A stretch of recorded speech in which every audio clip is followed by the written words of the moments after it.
it is good. Jake Bates. Throwing right side, and it's going to be intercepted. Return past the 15, past the 20, out past the 30. Has space down the sideline. 40, 35, 30. And he is gone. A pick six for Houston. Snap good, hold good, kick up. And it is straight down the middle. Looking to throw, rolls out right. Throws end zone. Touchdown San Antonio. Cody Latimer alone in the end zone. They take a 1-point lead with 3 seconds left. 52-yarder, left hash for the win. Snap good, hold good, kick up, and it's drilled. Miami escapes week 1 with the win. Jason Sanders is looking to throw. Pass right side, wide open. Touchdown Drake London. Touchdown Drake London. Atlanta has tied this game and are an extra point away from taking the lead. Needing the 12-yard line. Handoff, Robinson left side. And going to be stuffed.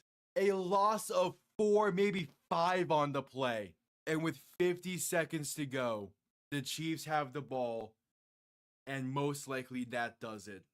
Ball on the 17.5-yard line. Looking to throw.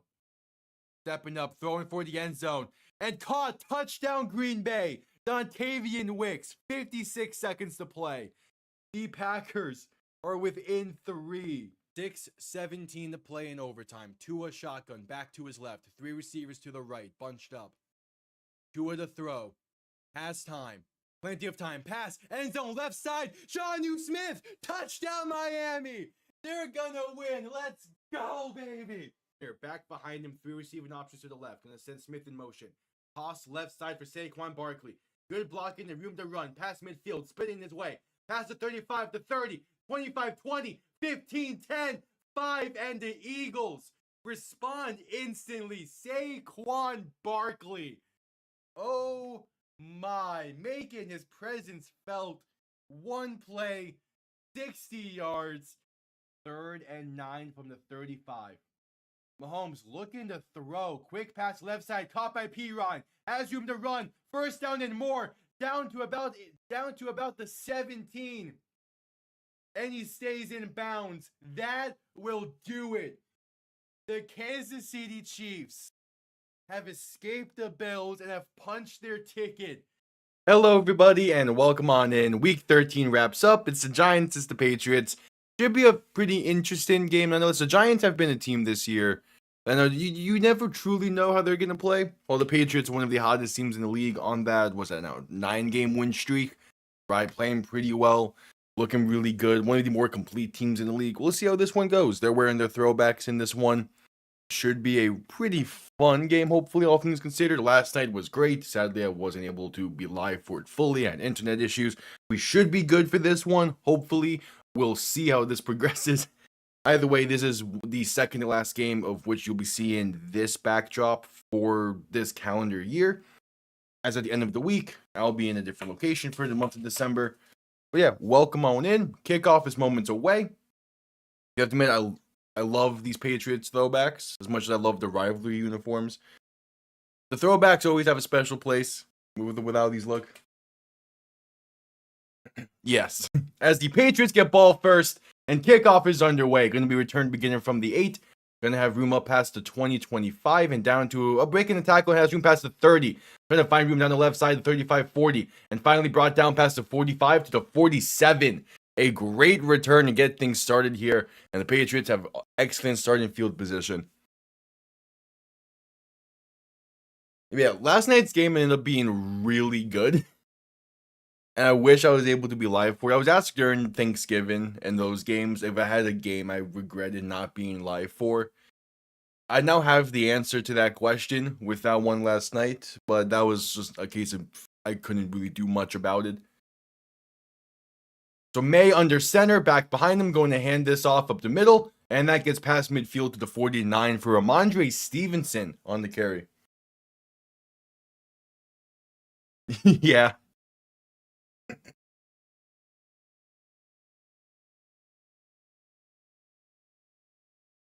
It was nice to see RJ Harvey get 2 touchdowns last night. It came down to a 2-point try in overtime. It was a really great game.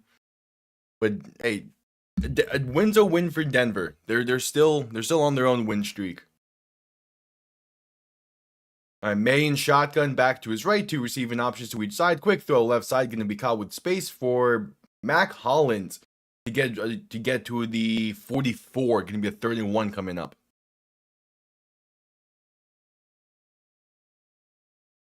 All right.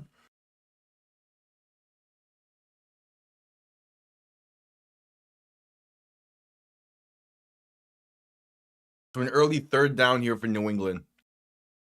Maye under center, back and fullback behind him. 3 receiving options to the right as they go an extra lineman here. Handoff up the middle is going to be enough for the first, and then some past the 40 to about the 36 for Ramondre Stevenson.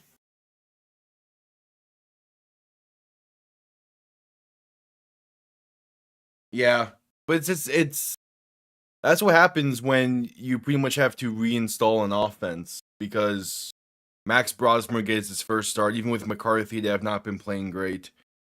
It's all around is you need to find a way. You need to find the quarterback for that offense, and you had it last year. You just didn't keep him, and now you're dealing with the consequences. Maye looking to throw in 1st and 10. Has some time. Deep shot left side, and it's going to be overthrown incomplete. Looking for Mac Hollins. Didn't really have a step on it. Going for that 50-50 ball that Hollins can definitely come down with if it's placed well. Wasn't there. Oh yeah, it for sure has had ripple effects, because it's one thing to be like, if this was last year when this was happening for the Vikings, it would be one thing. But it's the fact that McCarthy is technically in his 2nd year. You're coming off of a 15-win season. The expectations were different for McCarthy than they were just a year ago. As Maye looks to throw in 2nd and 10, has some time, dump off right side, can be caught by Stephon Diggs. Has room for the first, and then some up to about was that 27? So a 1st down pickup, gain of 13 up to the 23.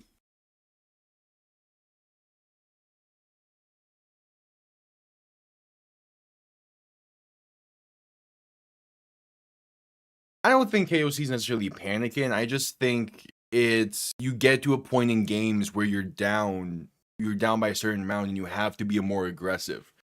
So it's a little bit of panicking in that way, but it's not panicking as if like he's coaching for his job right now. And yeah, morale is down. Jefferson, I'm very curious to see how he's going to handle the offseason. Maye escaping to his right, looking to throw still. Gonna just throw this one away incomplete.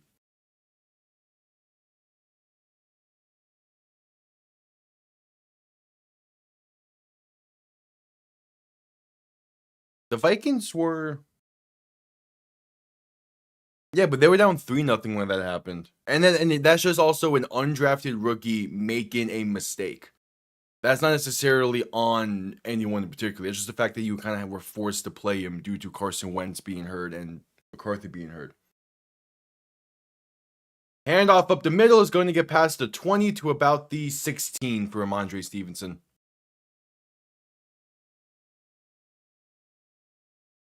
I mean, yeah, you would want him to kick the field goal there. But at the same time, you're playing a Seahawks team where it makes sense to want to be more aggressive against.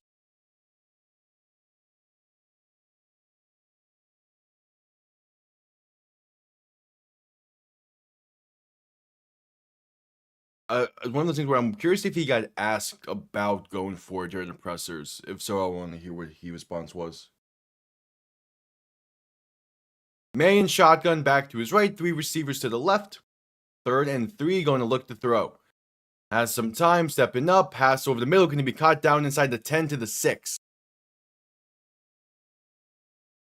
Well, exactly. Darnold couldn't do anything, and the offense couldn't do anything. So you go for it inside your own 10, and you're most likely are going to pin him deep. Brosmer just tried to make the hero play and threw a pick 6. But if he simply threw it away or even taken the sack, you're still in a good spot in that moment. And there's where the inexperience of Brosmer comes into play in that moment. Because we've seen teams throughout the entire season going for it in that type of moment. It's not a new play call by any means. Gonna hand this off up the middle on 1st and goal, and that is a gain of about a yard.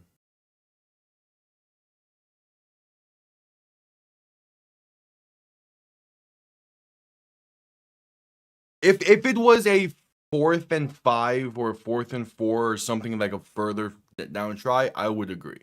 But I think the choice to go for it was not the issue. It's the play call that led to Brosmer feeling like he had to do something with it. On that situation, you do not put the ball in his hands because of how inexperienced he is. Maye quick pass left side, going to be caught by Travion Henderson for about 2.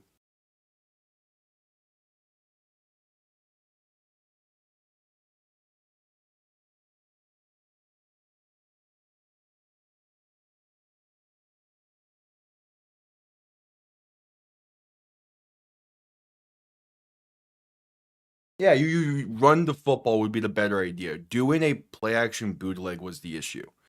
And then obviously Brosmer tried to do too much with it. It's a bit of everyone, but Brosmer gets a little bit more of the blame to me. Maye in shotgun, back to his left, 3 receiving options to the right, looking to throw in 3rd and goal. Pass right side for the end zone is going to be incomplete, looking for Stephon Diggs. So the Patriots drive stalls out. So it wasn't a bad throw from Maye there, just good tight coverage. Yeah.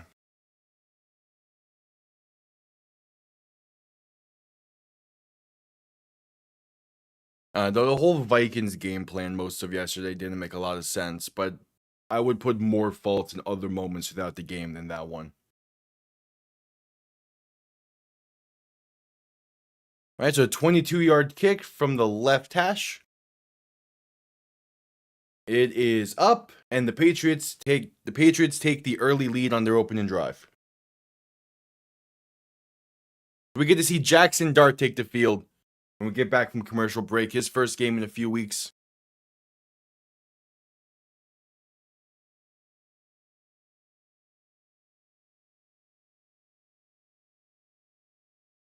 No, because that pick 6 made the score 10-0.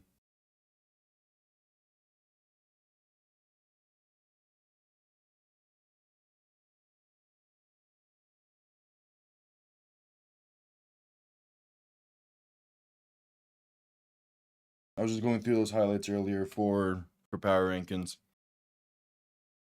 Yeah, again, it's a case of the decision to go for it was fine. It's the choice of play call and execution that were part of the issue.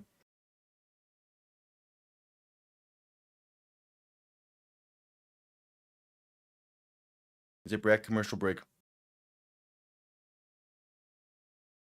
Yeah, but again, the score doesn't fully matter in that moment. Because of how early on it is into the game, the score didn't fully matter.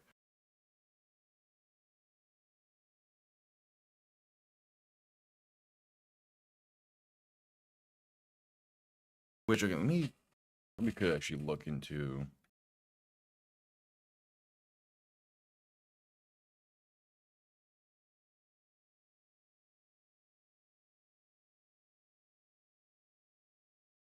Also, yeah, the Vikings released Adam Thielen. As more so, they mutually agreed to part ways so that he can go to a contender, which I'm fine with that.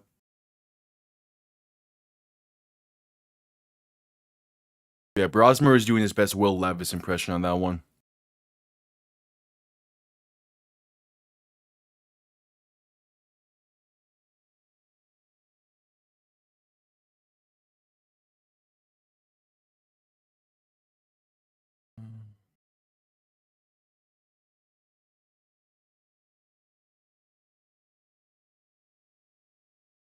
Okay, yeah. So yeah, O'Connell was asked about it during the press conference yesterday, and his logic behind it again, it makes sense. You're coming off of a forced turnover. You want to try and get you want to try and get 7 out of it and really capture momentum in the game. Seattle just played that play really well because in part of it, they knew kind of what the Vikings wanted to do in that moment. I get the logic. It's a give or take type of thing. Oh yeah, the Vikings defense was playing well in that one. As we're just coming back from commercial break, kickoff underway, going to be returned beginning from the 12. Room out past the 25, bouncing off tacklers, trying to bounce it left side, and now will be brought down near the 25. It's a logic that is relatively sound. Again, it's a weird moment for the Vikings, really, because the entire season has been weird.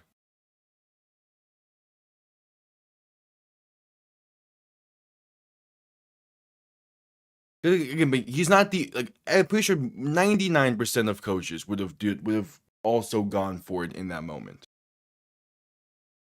So that it's a whatever thing. It would not have impacted the outcome of that game if they got it or not anyway. Dart handoff left side is going to be maybe a yard, if that, for Tyrone Tracy.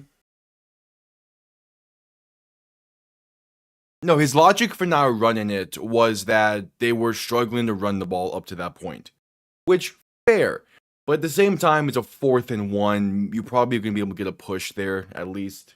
Something that you would rather try that than end up with the pick 6. Dart in shotgun back to his left, 2 receiving options to each side. Quick throw over the middle, going to be caught for a first down and then some. Up past the 35 to about the 37. I believe that's Darius Slayton on the reception. Yeah.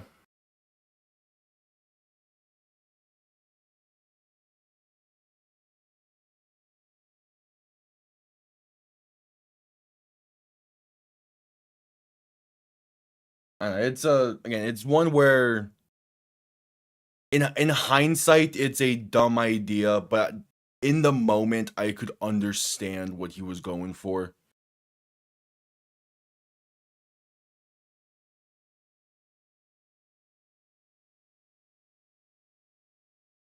Alright, so 1st and 10 after the 11-yard play to Darius Slayton.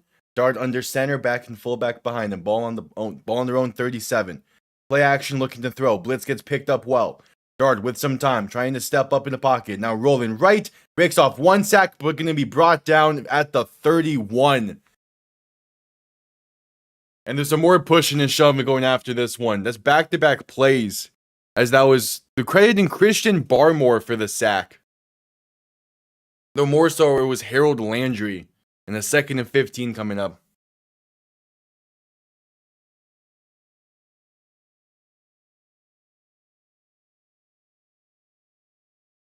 Yeah. Which I wasn't really a massive concern for the Seahawks, just considering they did that same thing against the Rams a few weeks back. Dart looking to throw in 2nd and 15. Pass over the middle is going to get about those 5 yards right back, maybe 6. And it's led by 3rd and long.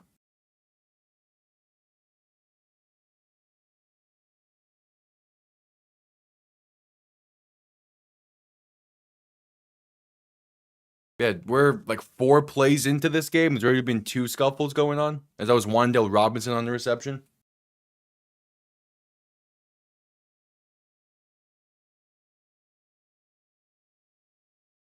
Yeah.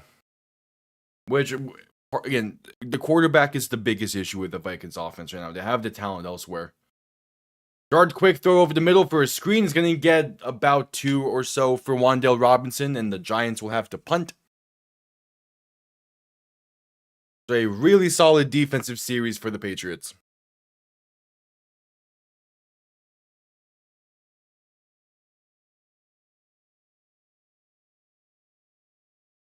I know a good chunk of people had high expectations for the Vikings this year with the idea that, J.J. McCarthy would play well enough, which he has been. It's just he's been getting hurt on top of everything. But also, it's just they're coming off a 15-win season. They're not going to be able to replicate anything close to those results. It makes sense to have a bit of a down year. Punt comes off clean with plenty of room. Past the 40, 45, 50, 45, 40. Foot race to beat. To 20, 15, 10, 5. It's a punt return touchdown for the Patriots.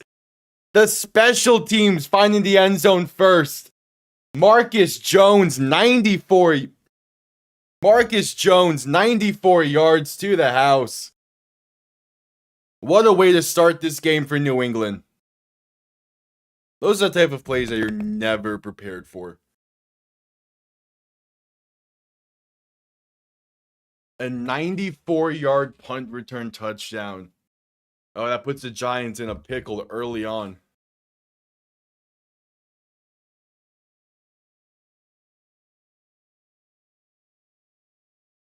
Just good blocking up front. I think that was the punter who had the best chance at stopping that. But even then, he didn't really come too close.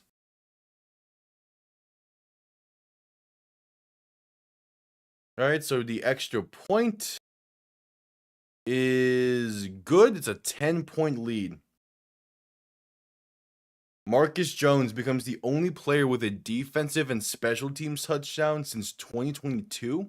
I assume that's same season. But either way, 5:17 to play in the first quarter. The Patriots up 10-0 off of it. That's a tough break. Because it was a nice punt. It got to the 6-yard line. He just returned. That's a tough break.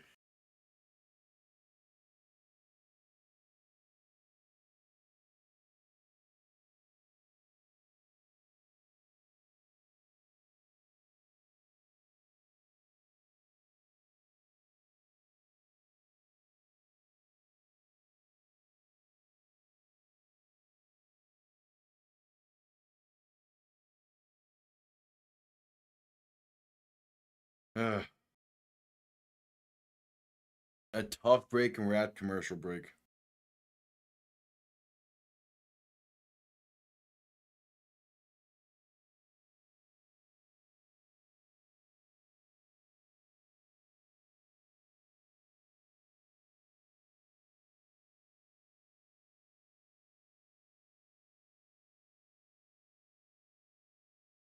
Also, to showcase even more how just weird the NFC is this year, if the Packers win next week against the Bears go from the 1 seed to the 7th seed. There's no sense of a team being leagues better than the others really in the NFC. At least record wise. On the field wise, maybe there's an argument for some. Like I would still put the Rams and Seahawks up there, but for the most part, yeah, the NFC's in a weird spot.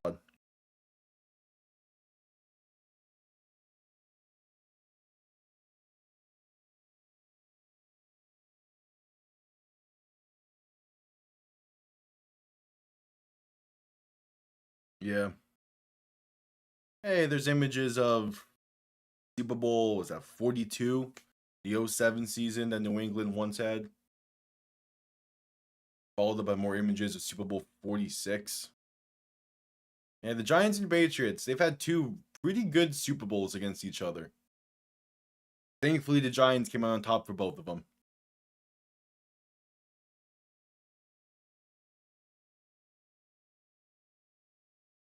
Especially that '07 season. Thankfully, that was a Giants win.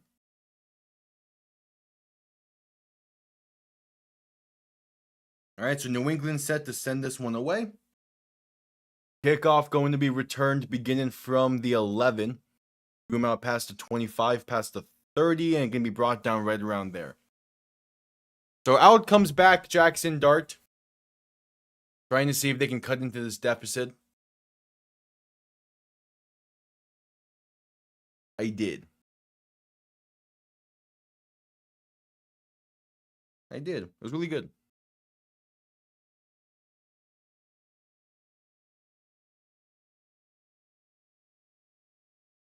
All right, Dart and shotgun back to his left. First and 10 from their own 30. Two receiving options to each side. Handoff up the middle is going to get about 2 for Tyrone Tracy.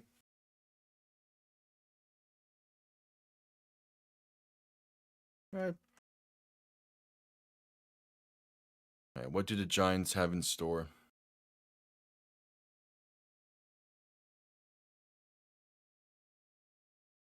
Dart under center, back behind him. 3 receiving options to the right. And there's movement before the snap. Going to be a false start against the Giants.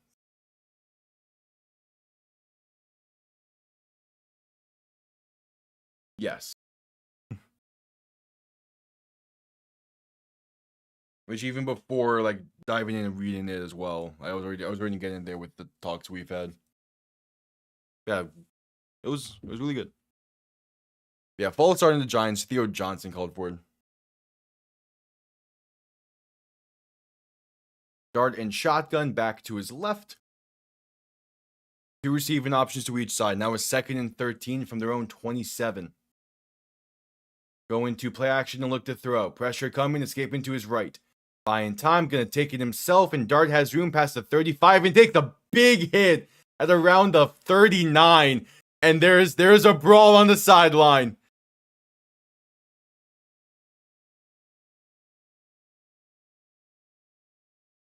Yeah, penalties down. This is gonna be an after the play penalty on, I assume, the Giants, as it was a big hit, but it was a clean hit. It wasn't quite out of bounds yet. And the tensions are already growing in this one.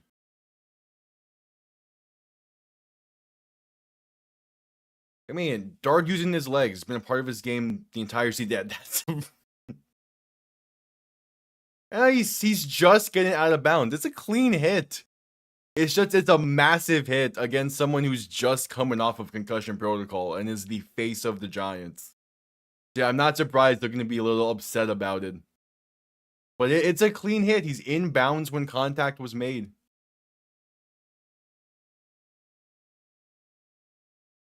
Yeah, I'm assuming Theo Johnson is going to get called here for an after the play penalty, as he's the one that initiated the post play scuffle. Yeah, personal foul against Theo Johnson. So it would be a 3rd and 1. Instead, it's going to be a 3rd and 16. So you negated all the work Dart just did.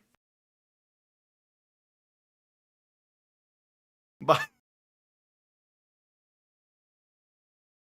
again, I get it. But come on, if you're gonna go like that, you need to make sure there's gonna be offset and penalties.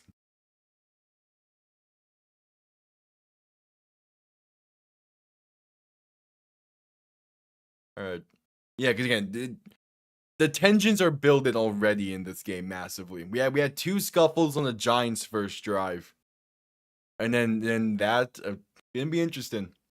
Darting shotgun back to his left, 2 receivers to each side. 3rd and 16 from their own 24. Gonna look to throw. Quick pass over the middle. Gonna be pounced. Gonna be tipped and incomplete. Looking for Theo Johnson over the middle. He takes a hit that forces the ball loose. And the Giants go 3 and out. In large part because of Theo Johnson. He had the false start on 2nd and 8 to make it a 2nd and 13.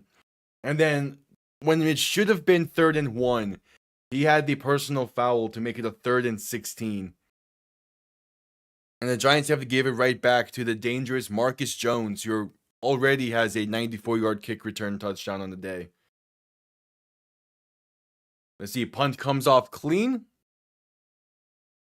And this is going to be returned beginning from the 23. Out past the 30, 35, and brought down at the 39. Still a great return. But but at least it's not the house call return. They were mainly fixed by just being stubborn and trying to get this laptop to connect to the correct internet. It finally did eventually last night.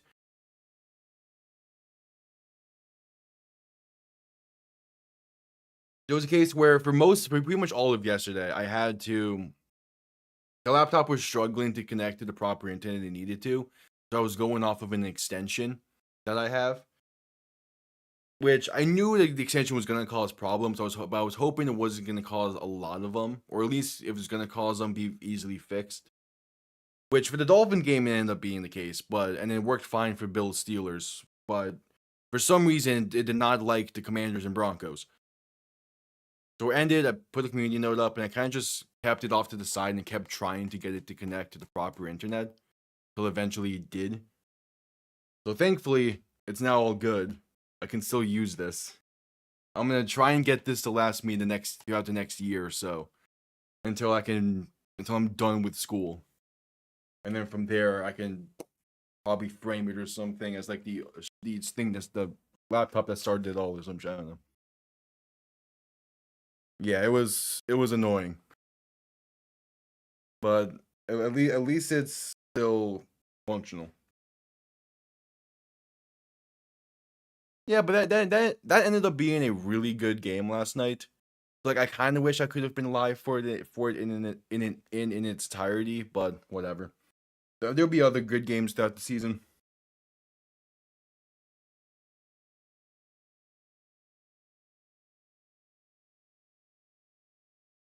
Yep, add commercial break.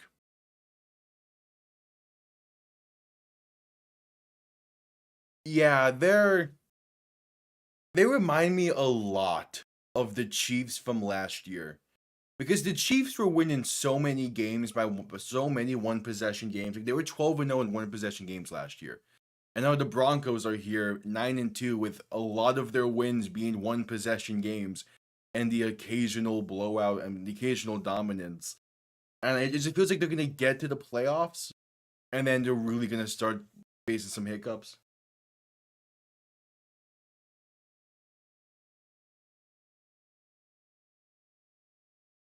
Exactly. The AFC as a whole is just weird. All right, so May under center. Quick throw left side, going to be caught past the 45 and should be enough for a first to about midfield. That is Kayshon Boutte on the reception.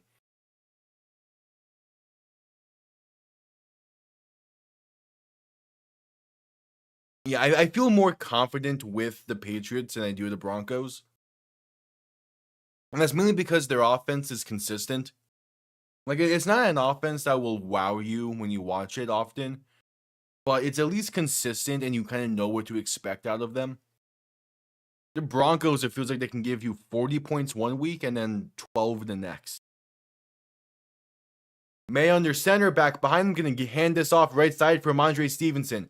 Room past the 45 and diving forward to about the 41.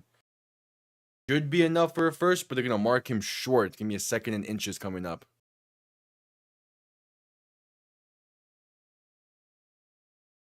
The more so thing with the Patriots is the fact that they're an inexperienced playoff team right now.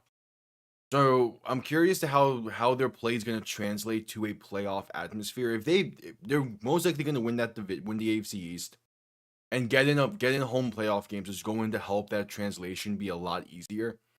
But it's still something that's going to be a question. As a QB sneak for Drake Maye gets 3 yards on 2nd and 1, so the drive continues 1st and 10.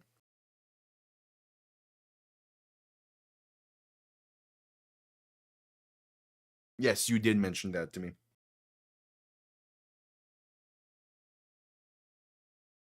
All right, May under center, back behind him. 2 receiving options to each side. Ball on the 39-yard line, gonna play action and look to throw. May with some time, stepping up, pass right side, wide open, Hunter Henry. Inside the 10, inside the 5, and finally stood up at the 4. This game's gonna be ugly real quick.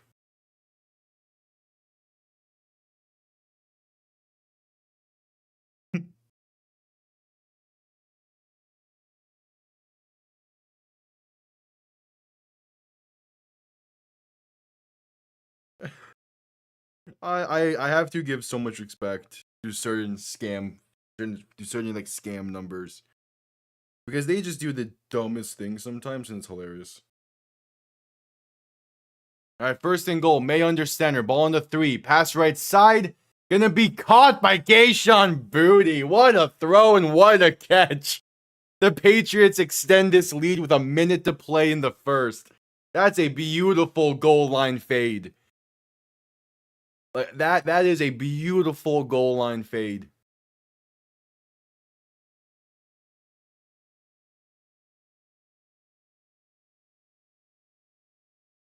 That's a beauty of a ball.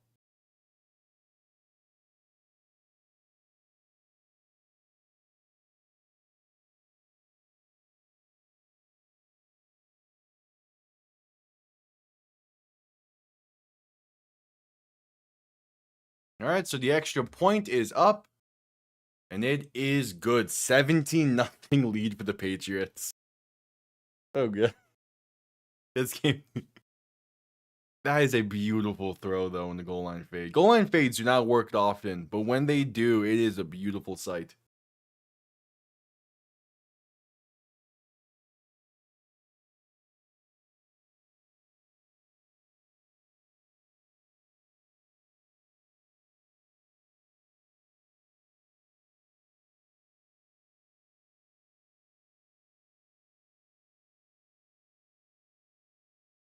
And we're at commercial break.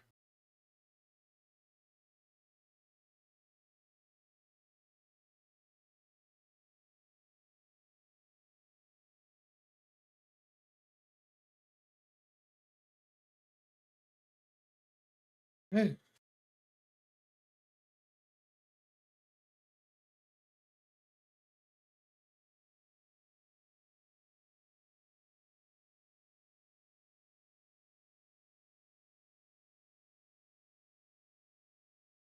At commercial break.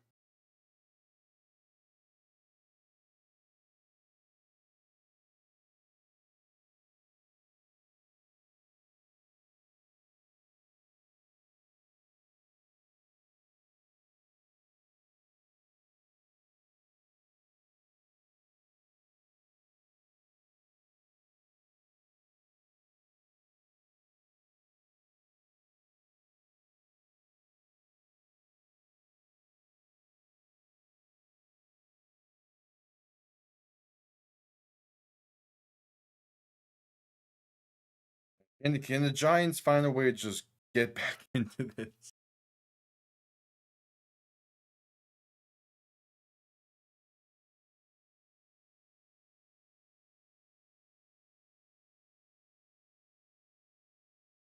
Oh yeah, they're still hyping up. I forgot that was a thing. The Monsters Inc. Monday Night Football alternate broadcast. That's gonna be funny. I it's for Eagles Chargers as well. That's gonna be a good game. That's gonna be a great way too. The clips that are gonna come from that are gonna be great.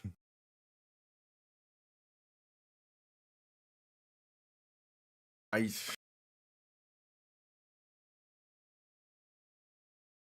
I mean, the other part of it is the Giants defense are gonna need to do something as well. Like being down 17-0 in the first quarter is a tough hill to climb. Kickoff underway, going to be returned beginning from the 4. Boom out past the 20, 25, 30. Breaking off a tackle past the 35 and down to about the 38. Hey, good way to start it. Solid return. Can they just keep it up?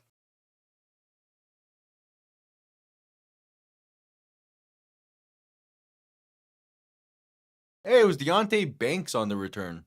Hell yeah.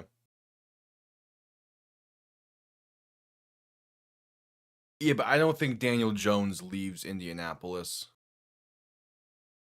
Because, I mean, what, did they go back to Anthony Richardson? I'm not sure if you can at this point. Dart in shotgun, back to his left, going to hand this off up the middle, and that's going to be a yard maybe. Not much else as the back slips. It's Devin Singletary on the carry.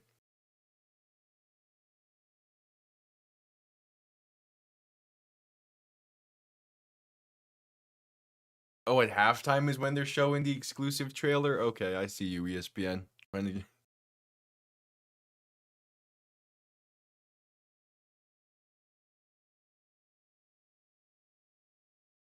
Handoff once again for Devin Singletary can get to the 45, a gain of roughly 6. It makes it a little bit more manageable for third down. And also, you never know like who's gonna get released or who's gonna be on the market anyway come then. So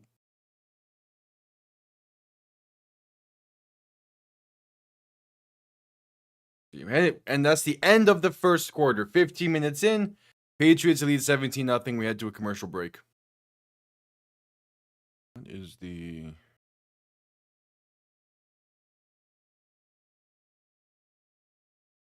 Mariota's a free agent. That's actually not a bad option for the Vikings. Mariota, maybe you hope for a similar Sam Darnold level of return from Mitchell Trubisky. Gardner Minshew's a free agent. That's not a bad one either. Yeah, there's a few names here. For like a bridge quarterback, there's some good names. Yeah, and that's all you can look at right now. But there's definitely some options here for a bridge quarterback, or maybe a guy you give a flyer to see if they can still be a starter. So there's definitely options. It's just what are those? It's just are they going to be willing to do something like that? Because it's if you sign someone like a Mariota or someone you sign just anyone with the idea of them being a bridge quarterback, you probably need to part ways from JJ McCarthy, which I don't think they're going to. So they're probably more likely to sign an older vet like a Flacco, like a Garoppolo, like a Case Keenum. You honestly, yeah, bring Case Keenum back to Minnesota. That wouldn't be the worst. Sam Howell is a free agent.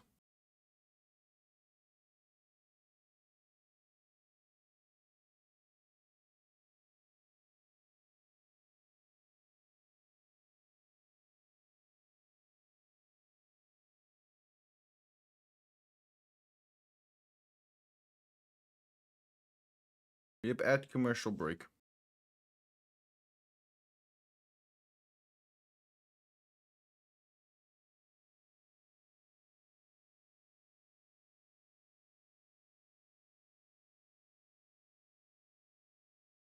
Yeah, I don't think Howell is the guy they're gonna go get. I think it's more so likely for I think it more likely probably would be like Marcus Mariota. That wouldn't be a bad get. He's playing pretty well for Washington right now though. So they're probably gonna try to bring him back.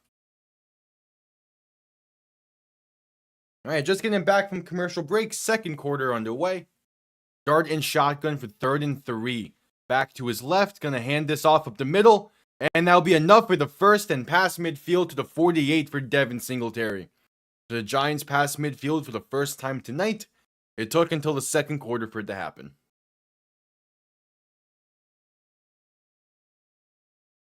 As yeah, Dart's already been taking a few hits in this one. Also, the Miami Heat are playing right now, but playing against the Clippers, so kind of am confident enough that they're gonna handle that. So I'm not really paying attention to the game. Dart under center, back behind him, 2 receiving options to each side. Tight end in motion right to left to make it 3 receiving options to the left. They're going to hand this off up the middle, and that's going to be a yard or so for Singletary.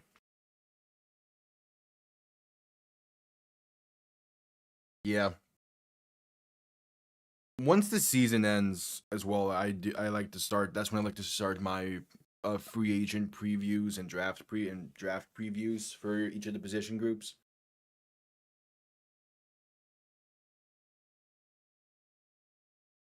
Dart in shotgun, back behind him, a tight end in the backfield to his right. Tight end in motion, left to right, ball on the 46. Gonna hand this off once again for Singletary, and once again only gets about a yard up to the 45. Yeah, the schedule is like it's those plus like a few video essays as we lead up to the UFL season. Then a week before I do recaps on the UFL off season, and then we go straight there throughout until we get to the end of the UFL when I do off-season recaps for each of the divisions.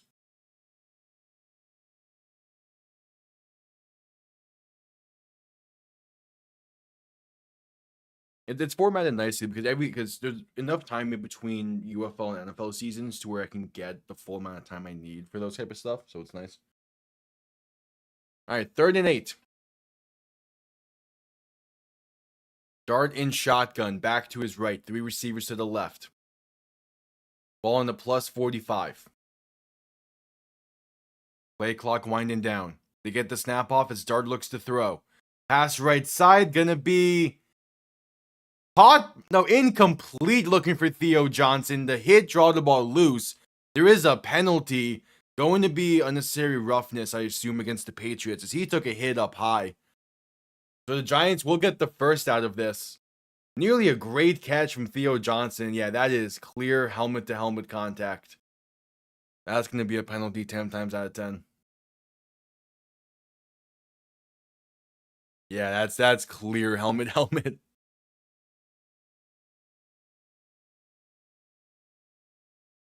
always love it when defenders clearly make a penalty, clearly do something wrong, and they still act like nothing happened and it's a bad call.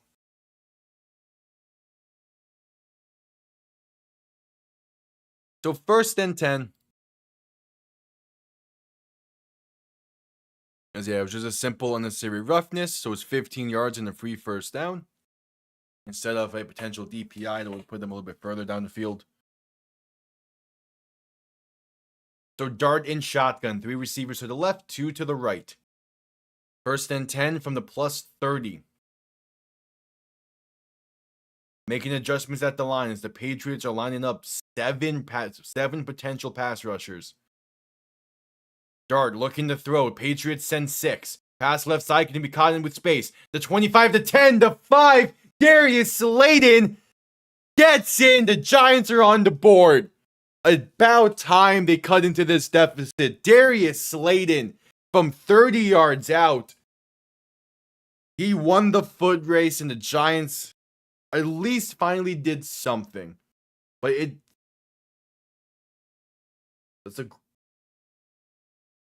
that's close. I'm not sure if the ball crossed the plane or not. It's either they get in the end zone there, or it's going to be 1st and goal from the inch. That is very close.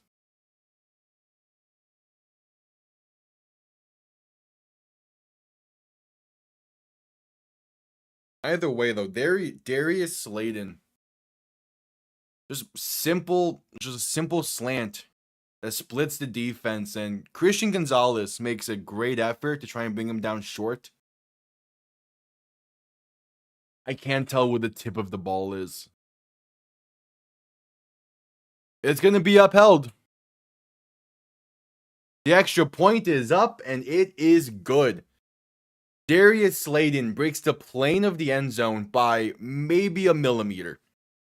But that's enough. Giants make this a 10-point game with 12:46 to play in the 1st half. Yeah, because they were going to probably get it in the next play anyway, so it's just a might as well give it to him type of thing.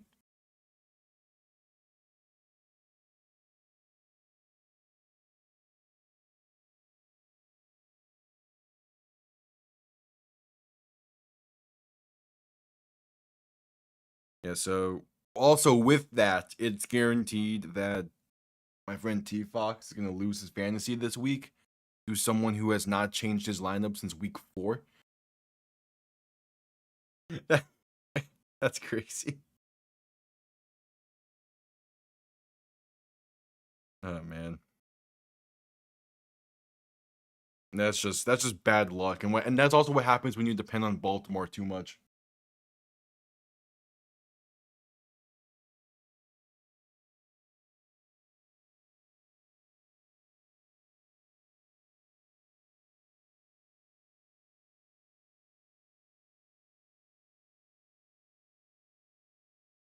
Yep, at commercial break.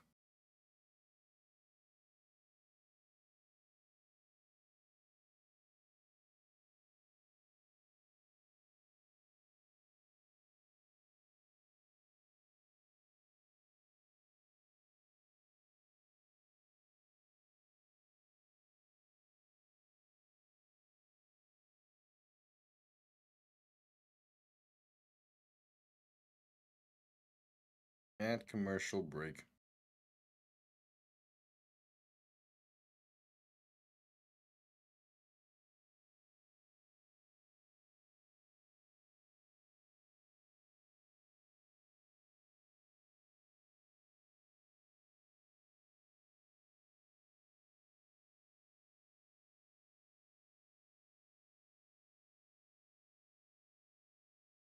All right, so the Giants offense did what they needed to do.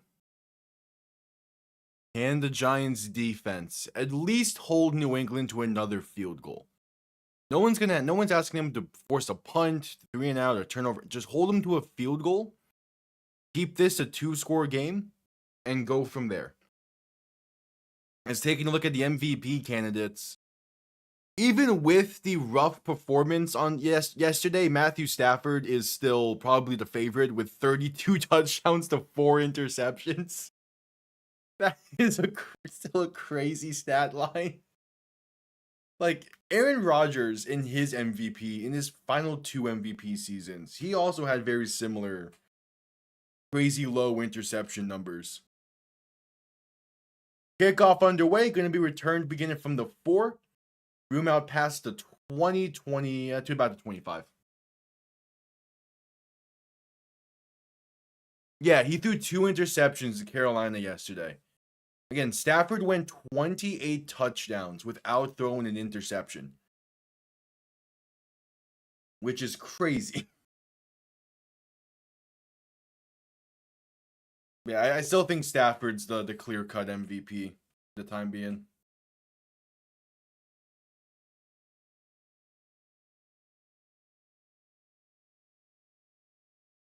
All right. Maye in shotgun. Quick pass right side, caught by Henderson. Has room to the 30 before being brought down. A gain of 5.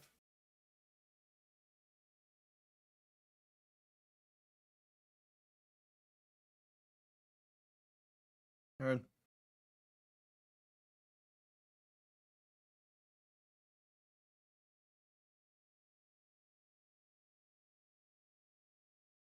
Second and 5.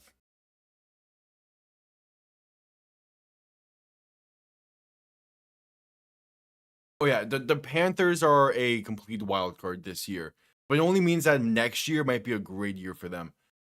Meg motions out to a receiver position, so it's a wildcat for Ramondre Stevenson, and he gets about 4. Okay, just going wildcat out of nowhere, second play of the drive. Patriots really want to beat the 2008 Miami Dolphins. I get it. That was a good team. Didn't win anything, but it was a good team.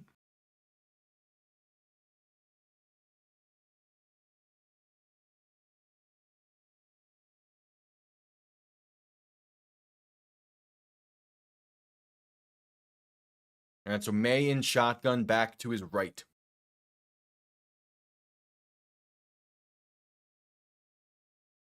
Third and 1, and the Patriots will call their first timeout as they're not going to get that snap off in time.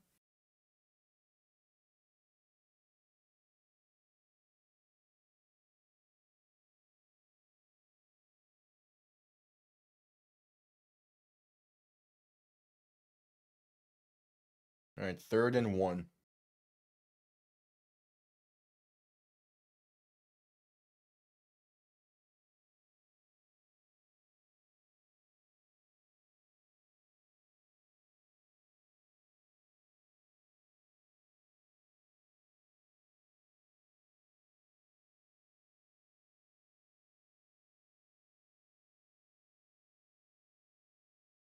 When does the Carolina play Tampa again, Nick? Play Tampa for the first time this year. That's in like 2 weeks, right? Gonna be a great game. May under center, looking to throw in third and 1. Pump faking, trying to step up and they can be brought down at the line for no gain. It's Abdul Carter on what's being registered as a sack. And the Giants force a 3 and out. The defense steps up. And it's Abdul Carter who missed the opening drive as due to a coach's decision and after disciplinary issues the past week. The stuff being reported is hilarious, but I'm also not going to say because I have no idea if it's true or not. As the punt comes off clean, going to be out of bounds, probably near like the 45. Let me check real quick.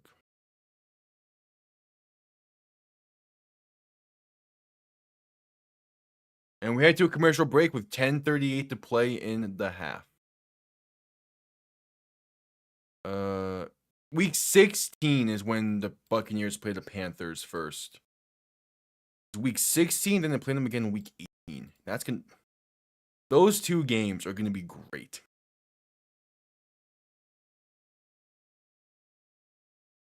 Yeah, we're at commercial break.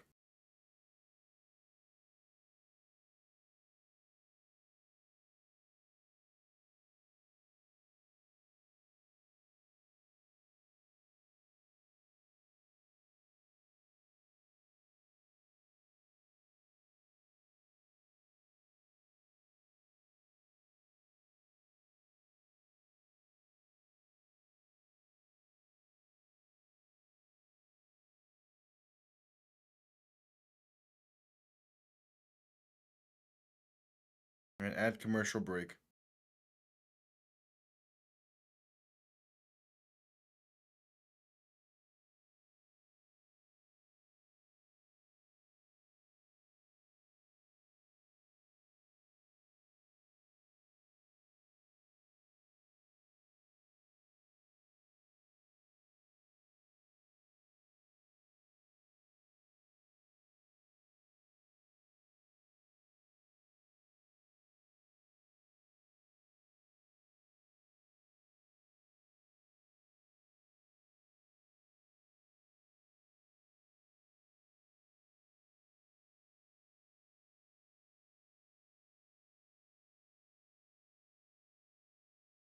Yep.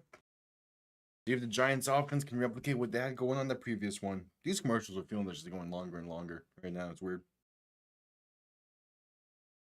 10:38 to play in the first half. And there we go. Getting out of commercial break.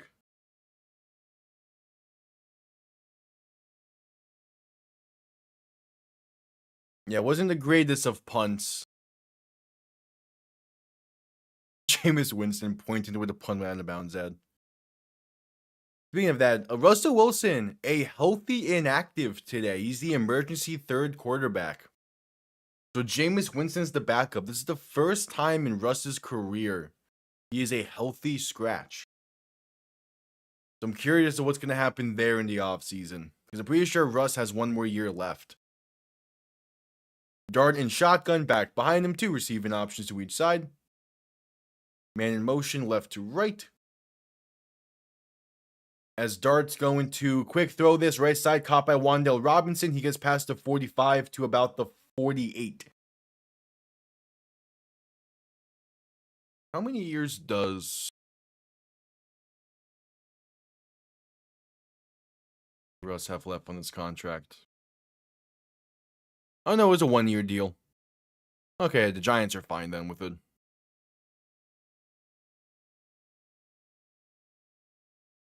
Yeah. I could have sworn they signed him to a 2-year. The 1 year makes a little bit more sense. Dart up the middle is going to get past midfield to about the 49. Going to be a 3rd and short coming up. I'm not sure if anyone wants Russ. I think one of the issues if you go out and sign Russ will be is he probably still thinks of himself as a starter.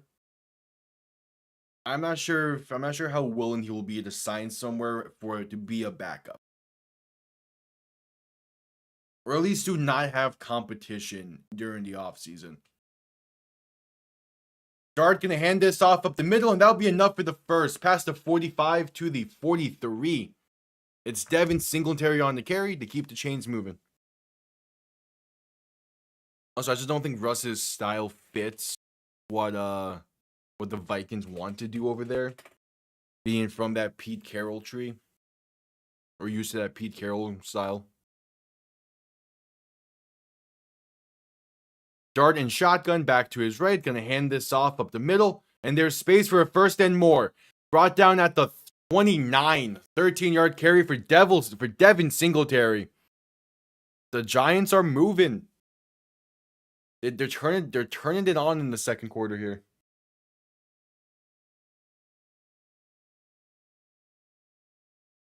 The Vikings could also be looking at it a way where they give McCarthy another chance next year, and if they're bad, they're just going to draft a high-end quarterback because they're going to have probably a high draft pick again.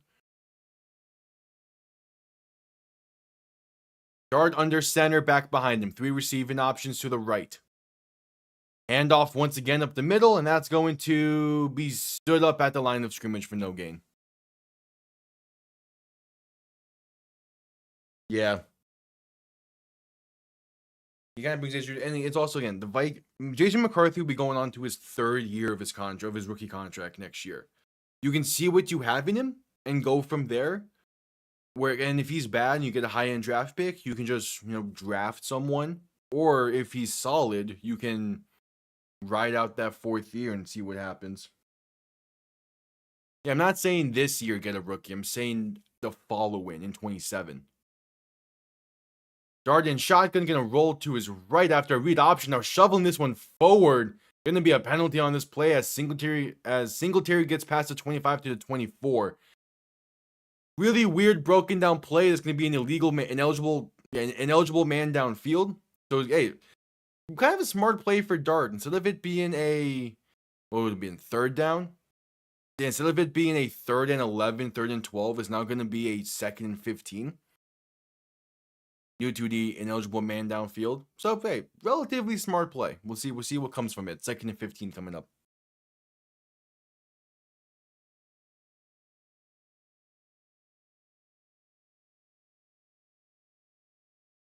Yeah, that was read option all the way. Dart either Dart taking it himself or handing it off, and he just said neither. Dart in shotgun back to his right, 2 receivers to each side, 2nd and 15 from the 34. Going to look to throw, pass left side, going to be caught to get those 5 yards right back. Wan'Dale Robinson on the reception. Christian Gonzalez with the big hit. And a 3rd and 10 coming up.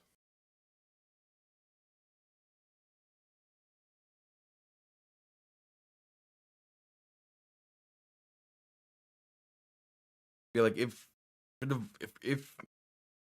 the Vikings probably do a 1-year deal on an aging vet to be the mentor for McCarthy throughout the next season. If he still does not perform well, you draft a rookie in 2027 and build off of him. When McCarthy's entering his final year of his contract. Dart looking to throw in 3rd and 10. Stepping up, has some time. Throwing for the end zone, and it is incomplete. Looking for Theo Johnson down the left sideline. Just couldn't connect. Some good coverage there. And it's a 4th down, and out comes the field goal unit. With just under 6.5 to play in the first half.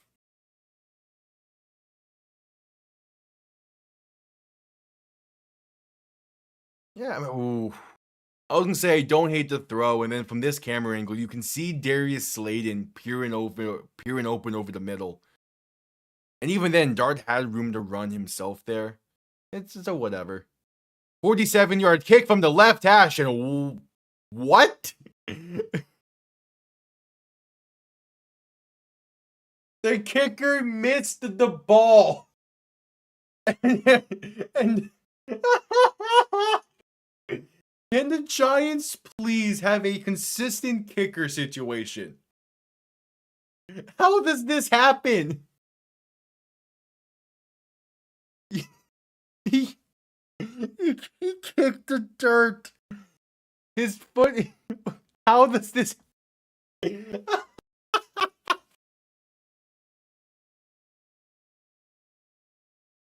You're kidding. He kicked the dirt about 2 yards behind the ball.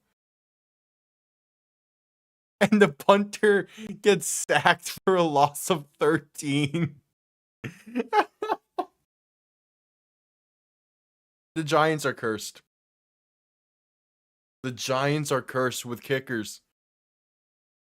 Giants are cursed with kickers. What?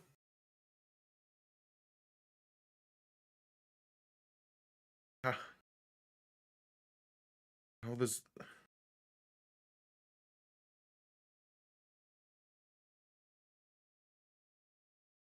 Yeah, that's a play you need to see just to understand how funny it is.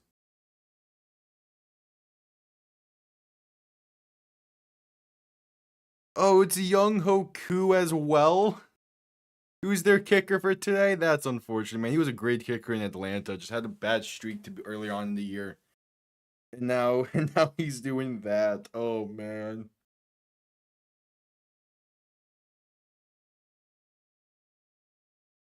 Oh my. Oh no, man.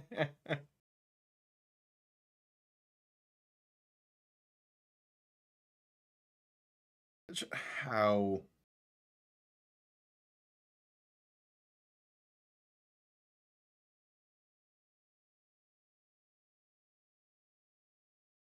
As we're at commercial break, there goes any momentum the Giants just built. By the way, they were about to make it a 7-point game, feeling really good. And then that happened. How does this?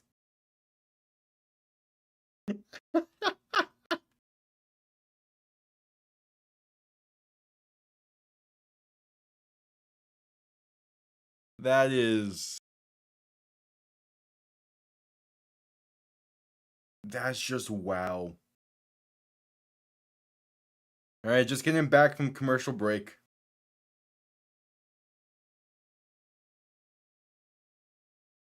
If I'm a Giants fan, or if I'm just a Giants, or Giants fans need to be clamoring for them to look at anyone from the UFL. Like Rodrigo Blankenship is right there to being a valid kicking option for them, and they just don't do it. Hand off to Trevion Henderson, gets about 12 or 13. Like there's plenty of kickers out there for the Giants. How do they keep messing up at kicker? Like, how does that happen? Mayo and Stan are going to hand this off up the middle for Trevion Henderson. Has room bouncing out to the left side for about 10. Should be enough for another first down.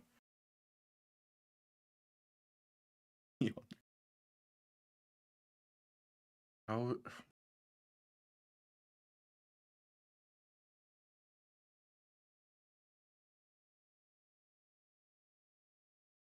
All right, first and 10. May under center, back behind him, three receiving options to the right, ball on the plus 35-yard line. Man in motion right to left, the give to Henderson up the middle is going to lose about a yard. How in the world does that happen?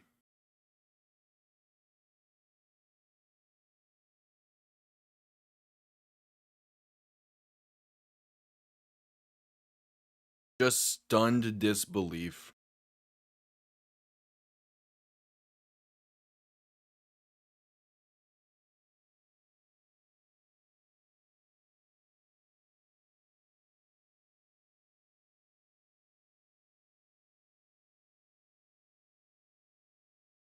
May looking to throw in second and 11. Stepping to his left. Throw in left's going to be caught by Stephon Diggs for about 7. Penalty marker down.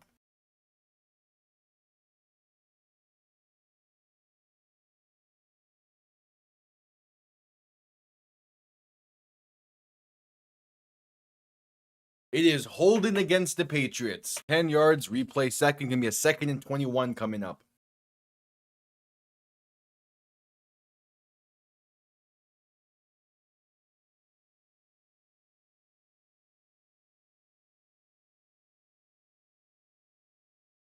Second and 21.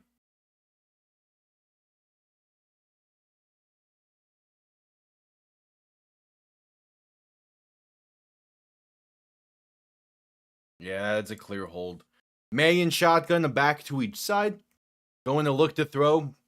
Has some time, stepping up. Pass left side, going to be caught down to about the 33. That is Kayshon Boutte on the reception. And there's a 3rd and 8 coming up.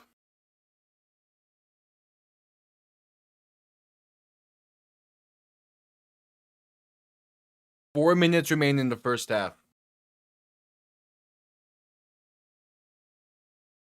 So if that weird field goal situation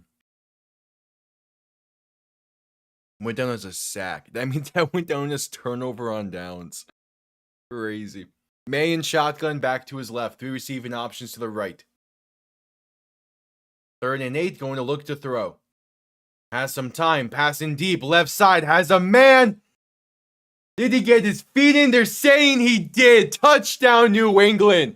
What a throw from Drake Maye. And they take advantage of the Giants' field goal mishaps as Kyle Williams gets his 2nd career touchdown to put the Patriots back on top by a potential 17. There's 1 foot, and does he drag? Yeah, that right foot gets down just in time. Guaranteed on the left, and he barely gets that right foot down in time before his knees touch or anything. Or did he? Hold on. That camera angle kind of showed. I'm just imagining there's gonna X-Bay review this. Yeah, play's gonna stand. All right, the field goal, the extra point is up, and it is good. That is a 10-point swing in this game because Young Ho Koo could not make any type of contact with the ball.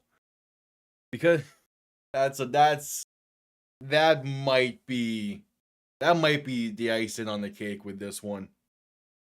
Because if Koo makes the kick, it's a 7-point game. You have the momentum still. But by missing the ball and it being technically a turnover on downs, you give the Patriots momentum back and then they capitalize off of it. I mean, yeah, that's just simply a 10-point swing in this game. And we're at commercial break.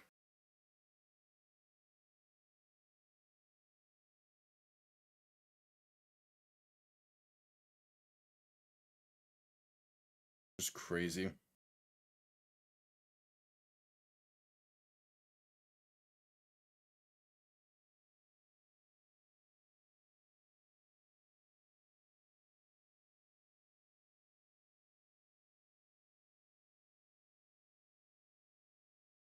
Yeah, this is a tough one. The Patriots are in business. They're playing really well as always.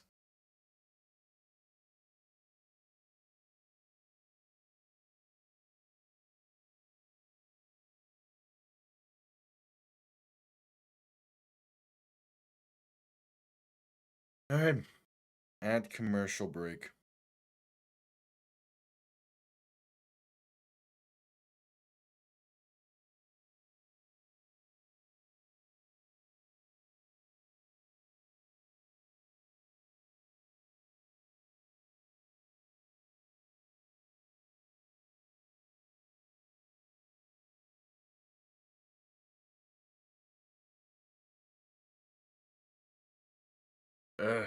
I mean, the Giants, yeah, the Giants get ball to begin the second half. They have a chance to double up here. If their offense can just have another solid drive, they're still in this game. But that's a massive swing.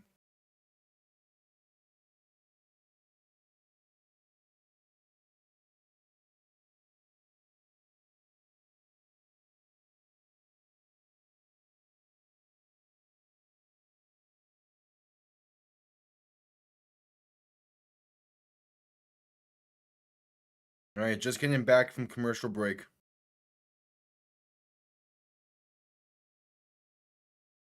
Kickoff going to be returned beginning from the 5. Room out past the 20, 25. And big hit at the 27. Ball comes loose. And they're going to say he's down by contact. But was that Gunner? Was that Gunner taking a big hit there? Gunner Olszewski? He takes a, yeah, it's Gunner Olszewski. Yeah. Oh, that's a big hit, yeah. And that's a fumble. That is a fumble. Yeah, that's a fumble. The Patriots had a clear recovery on it. It's gonna be overturned. But that should also be helmet to helmet contact and unnecessary roughness.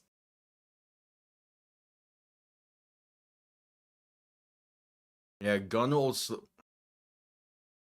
Olszewski, the former Steeler return man as well. Yeah, he gets his bell rung on that one.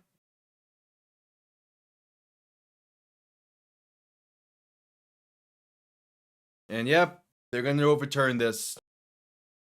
It's a fumble recovered by the Patriots. They're going to have ball 1st and 10 from about the 27-yard line. So already a very rough night for the Giants. Gets a whole lot worse.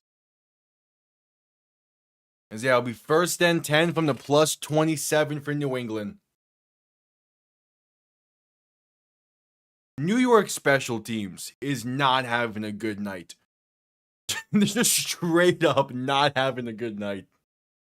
You have the punt return touchdown that was given up. You have the mistake on the field goal. And now you have a fumble on special teams. Or on kick return. That's just tough. Maye and shotgun, a back to each side. Play action looking to throw. Pressure coming, stepping up. Pass right side. Gonna be a great catch from Mac Hollins for 11 and a first down. Patriots back in the red zone. Ball in the 16.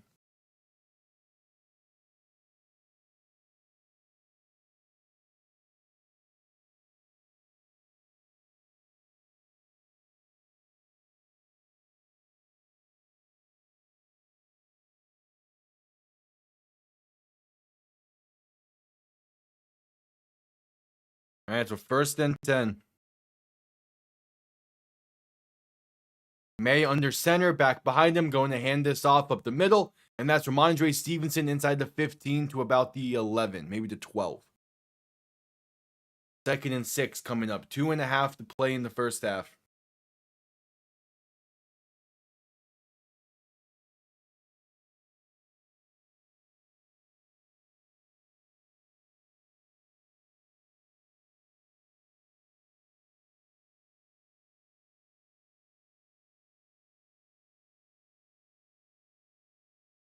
All right, second and 6, and they're going to let this clock run to the 2-minute warning.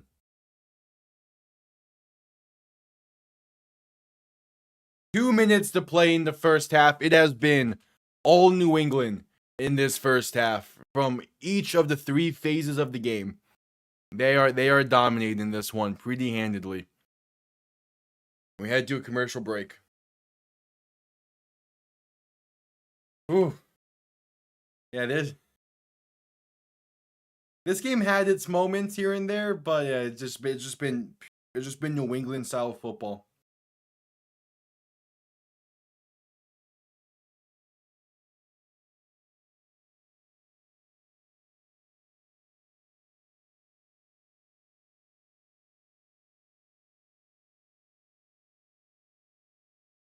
Yep, at the commercial break.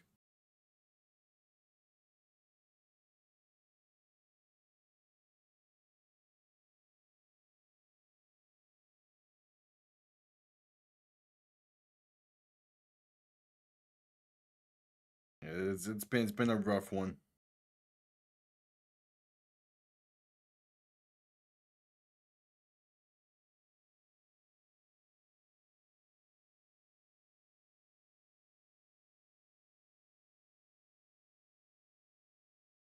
At commercial break.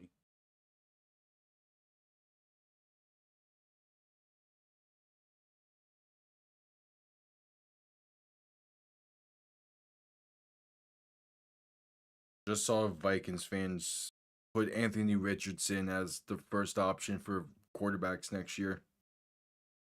Which, yeah, it follows that same trend of a draft bust going into a Shanahan style system and then potentially magically becoming good. But I doubt that's the direction they would go. Kyle Murray also going to be a potential option, but doubt it.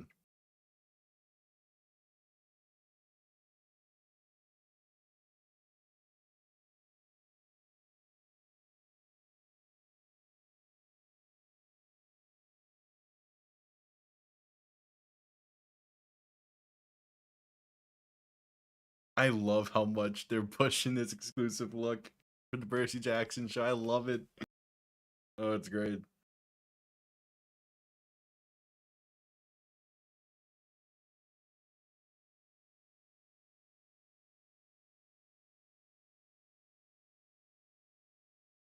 All right, back from commercial break. Maye and shotgun back to his left. No, back to his right. 2 receiving options to each side. Second and 6. Ball on the plus 12-yard line. Maye looking to throw. Pass left side. Going to be caught and only pick up about a yard is Ramondre Stevenson. And the Giants will call their first timeout. Yeah. Desperation does come at a price, though. The Vikings can also always bring back Kirk Cousins. It's a massive contract, but I'm sure the Falcons will want to move on from him.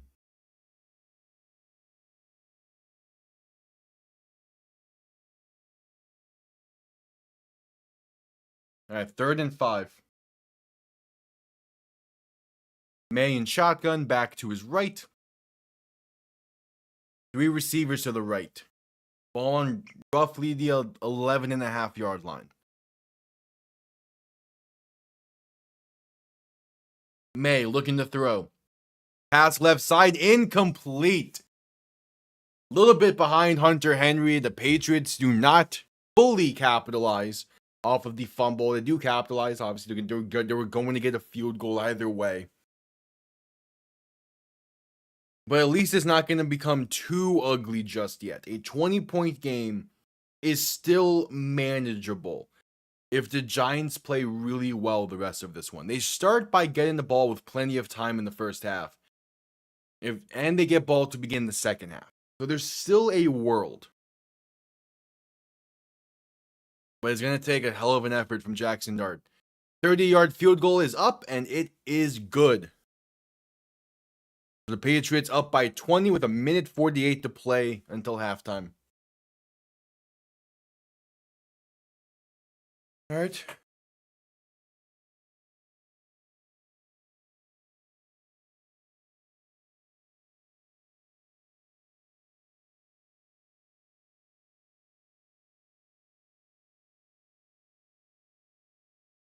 So at commercial break.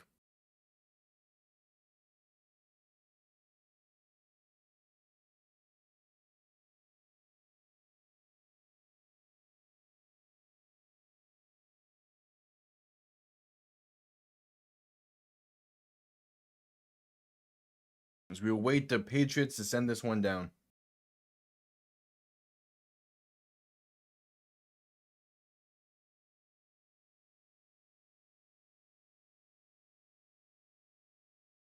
Yeah, maybe this time the Giants offense can actually get onto the field.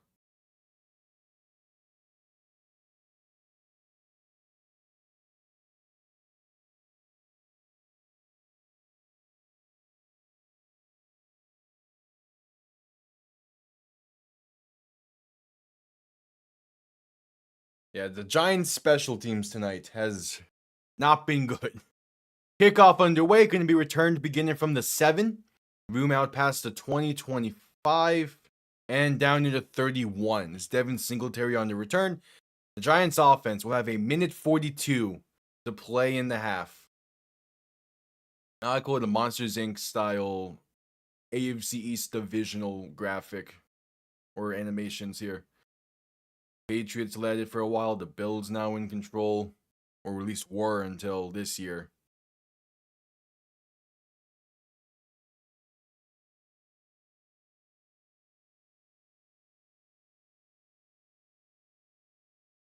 All right, 1st and 10. Dart and shotgun, a back to each side. Ball on their own 31.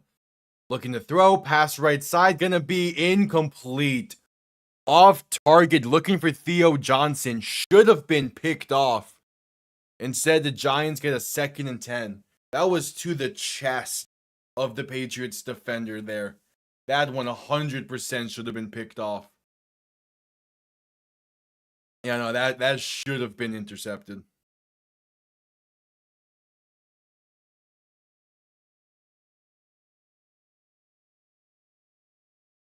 All right, so Dart and shotgun back to his left. 2 receiving options to each side, looking to throw. Pass right side, going to be caught for about 5. That's Theo Johnson on the reception. So a 3rd and 5 coming up.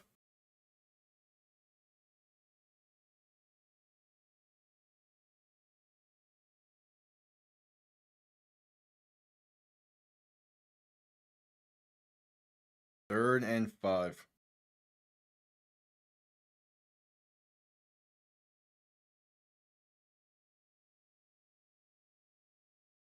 Dart and shotgun back to his right. 3 receivers to the left. Dart looking to throw once again. Has some time. Stepping up, trying to pass this over the middle. That is caught by Isaiah Hodges. But going to be just shy of the 1st down. A 4th and 1 coming up. And the Patriots will call their second timeout, as they're looking to get some extra points here before the half.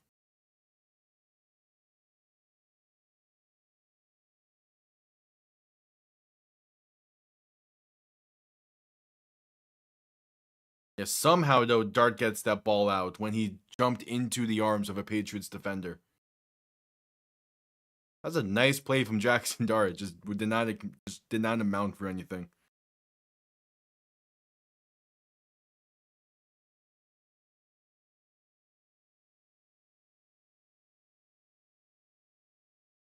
So the Patriots call their second timeout. And if they extend this lead before the half and they make it a 4-possession game,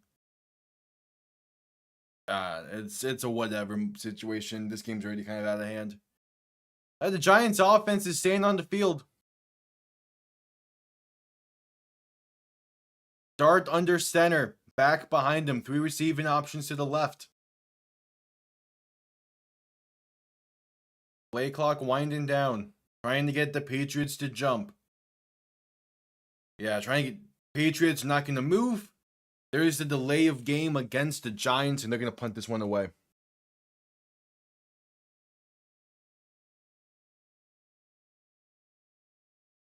Just ugly.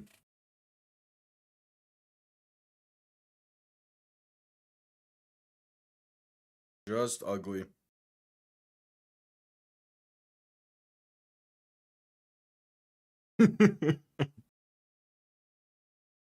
That finding that flea was probably been more entertaining than this game has been.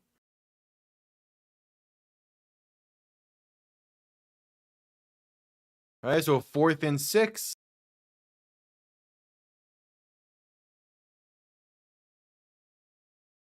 The Giants' punt comes off clean. And it's going to be fair caught at the 23. Patriots will have 1:07 to play from there as they look to extend this lead before halftime.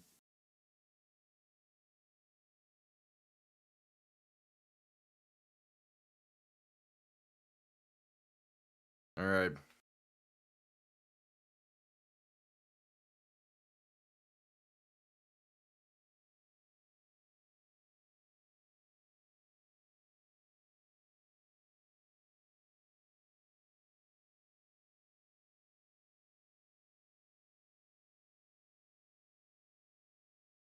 Oh, yeah, that's completely fair. This game has been a whole lot of nothing. Dart in shotgun looking to throw. Pass left side going to be caught. And down to about the 30. That's Mac Hollins on the reception. And they go hurry up. Just under a minute to play. Maye in shotgun back to his right. 2 receivers to each side. Maye looking to throw once again. Has some time. Stepping up. Pass over the middle. Caught by Demario Douglas. He gets down to the 45. Patriots are moving. They go hurry up once again. 35 seconds remain in the half. They only have 1 timeout. Maye in shotgun back to his right. 2 receiving options to each side. Maye looking to throw. Pressure coming. Escaping to his right. Passing right. Going to be caught by a wide open Ramondre Stevenson with room to run. Inside the 30 to 25 and fighting his way to the 19. And he gets out of bounds. So the clock stops with 16 seconds. The Patriots are inside the red zone after the 36-yard gain from Ramondre Stevenson. 16 seconds, 1 timeout. They can do whatever they want here, trying to go for the end zone. If they get a touchdown before the half, I'm so willing to say this game's over. Maye in shotgun back to his left. 2 receivers to each side. Maye looking to throw. Has some time. Pass over the middle. Caught by Demario Douglas. Trying to find space. He gets brought down at about the 10. 8 seconds remain. And the Patriots will call their final timeout with about 2 seconds to play. So they're going to settle for the field goal. Which, still not great for the Giants. Having it be a 23-point game. but that is still technically 3 possessions. So take it what you will.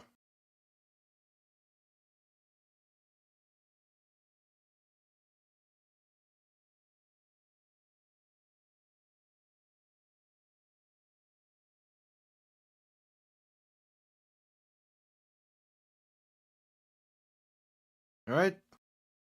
So Andy Borregale's coming on for the field goal try, the rookie out of the University of Miami. 28-yard kick from the left hash. It is up, and it's right down the middle. And that is halftime. The Giants get ball to begin the second half, down by 23, and they have a large hill to climb. A large hill to climb, but that is halftime.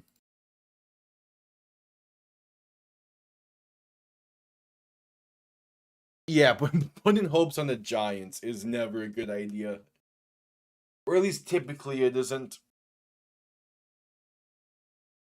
This has just been an ugly first half. It is gonna make editing power rankings a whole lot easier though, because I pretty much only need this first half of play. 52 straight wins when leading by 10 plus points at halftime for the Patriots. The last time they lost was in 2014 against the Miami Dolphins. Hell yeah. I'm curious what that game was. That was when Miami Miracle was 2018. Hmm.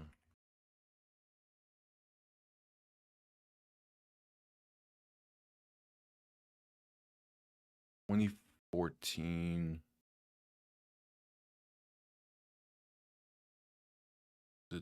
This one, week 1?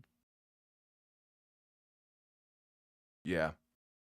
It was week 1 of 2014. Miami puts up 23 unanswered and 23 points in the second half to beat New England at 23. Who had those? Oh, that's when Caleb Sturgis was Miami's kicker. Okay. Oh, yeah, Mike Wallace and no Sean Moreno had the 2 touchdowns. Love to see it.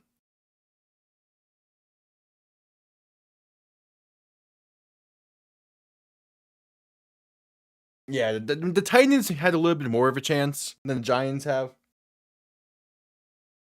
That's the chaos. That's the beauty of it. Just pull the Broncos. Simple as that.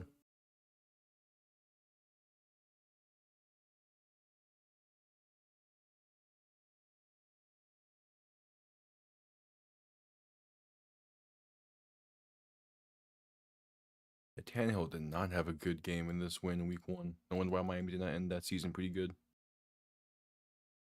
Another 8-8. All right.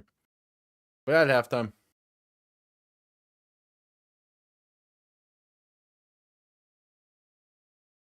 33 unanswered in the 4th. The Giants would be lucky to put up 20 in the span of the next half. They did not look coherent at all in that game. Giants have lost 12 straight road games entering this one. Yeah, no, that's they were not. They were not set up for success in this.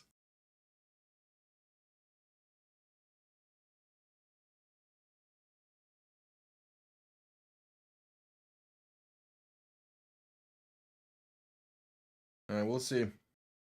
We're at halftime.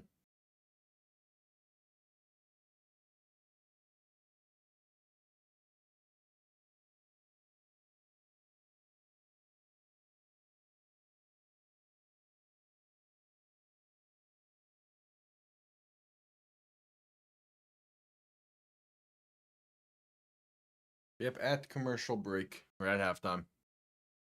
We'll be getting to commercial break soon as there's an exclusive look coming up from a first show I'm excited about.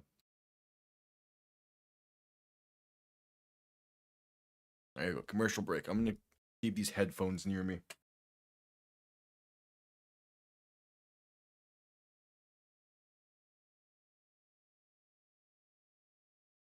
Nine minutes to go in halftime.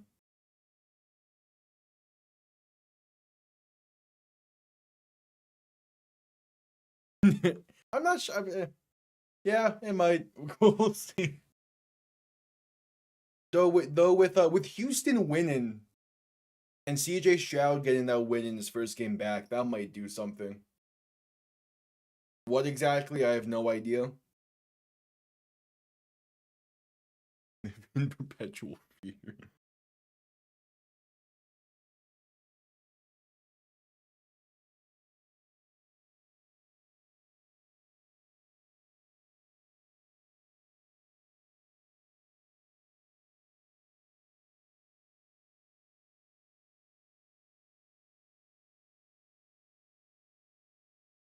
Yeah, Dolphins Steelers is still set for Monday Night Football in a few weeks. That's gonna be fun.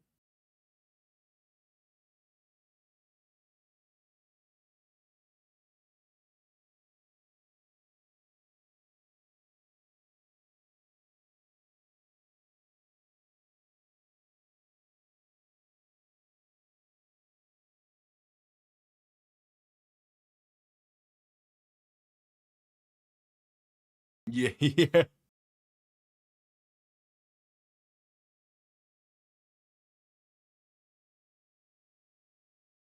All right, 7:25 remains in halftime. Oh, here we go.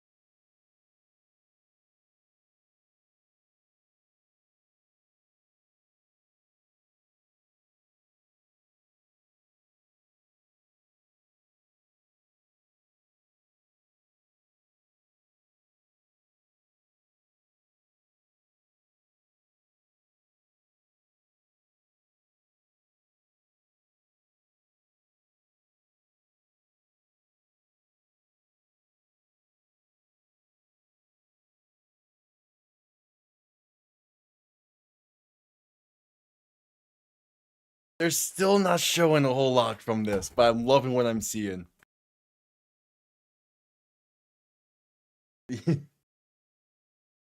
they're still not showing a whole lot from that. So they just showed an extent. I'm a big Percy Jackson fan. They just showed an exclusive look for season 2. They didn't show anything new per se. Huh? They didn't show anything necessarily new, but what they're showing, I'm loving. But there's just like 2 or 3 things I'm just waiting to see in full action. Which I guess I'm gonna have to wait for the show to release next week. But it's looking good. I don't get excited over TV shows all that much. I'm not a big TV show guy, mainly because I spend a lot of my time watching football and watching football and going over all that. But like, I'm excited.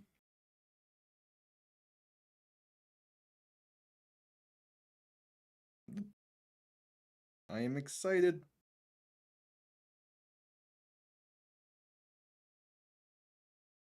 All right, 5:15 remains in halftime.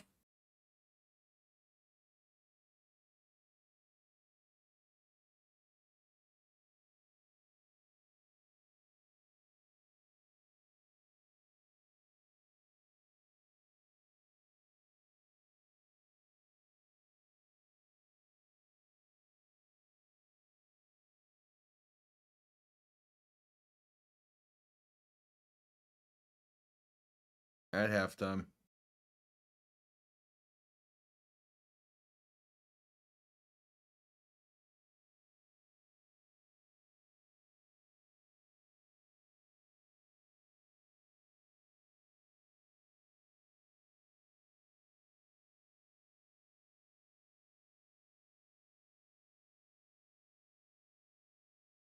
Ugh. Hell yeah. At halftime. That exclusive look. It's a lot of what we've already seen, but that extended look for season 2 has been the best thing I've seen in this entire game.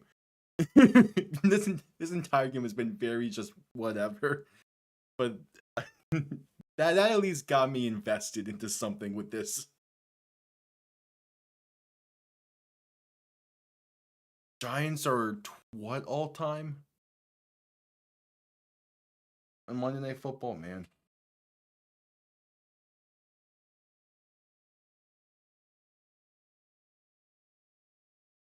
Yeah.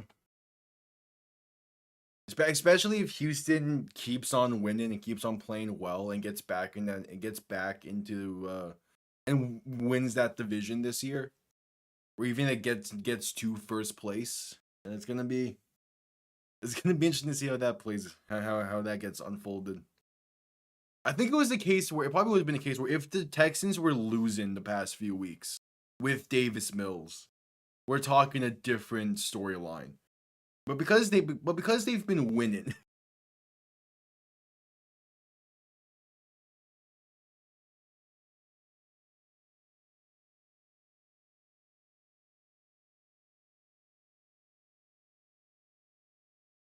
Wait, the Manning cast had Danny DeVito.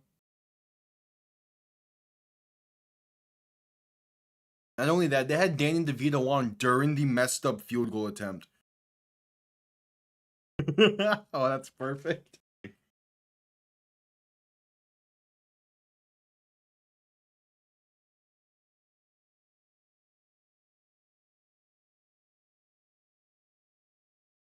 All right, at commercial break, about 2 minutes remaining in halftime.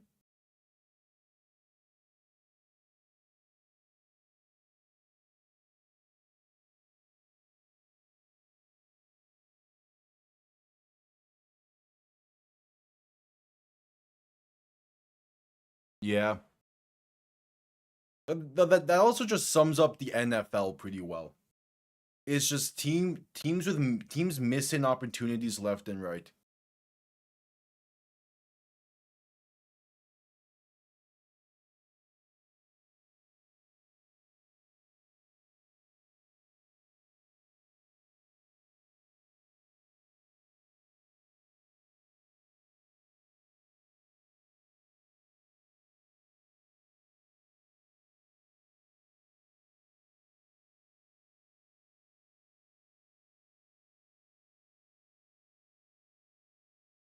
Yep, at commercial break. 1 minute 15 remains in halftime.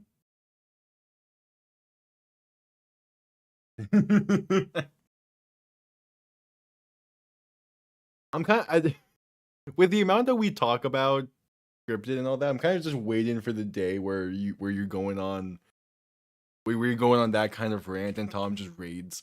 That would be hilarious.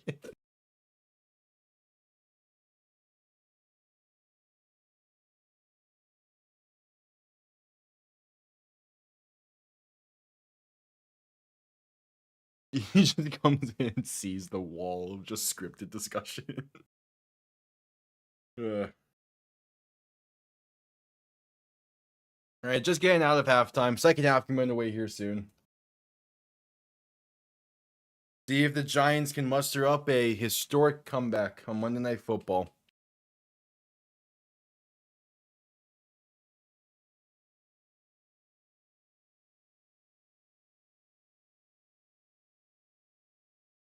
Yeah, I know, but last year he rated me twice, and it was really appreciated for both of them. Also, we're just getting to a point late. Because again, the Dolphins still have like 2 primetime games. You never know.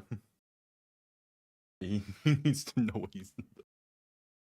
Uh,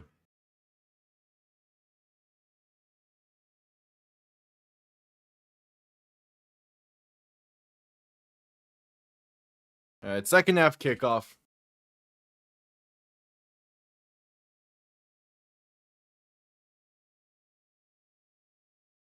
Kickoff underway. Gonna be returned from a yard deep into the end zone, out past the 20-25 and stood up at the 29.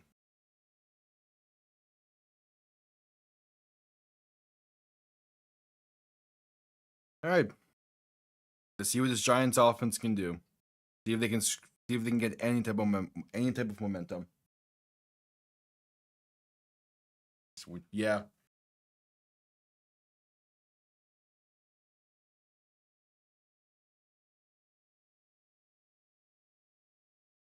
It's just been again, it's one thing that the Texans have been having like a little bit of success. It's all the other stuff on top of. Dart rolling to his left, looking to throw. Pass left side, can be caught past the 35 to about the 37 for Wan'Dale Robinson.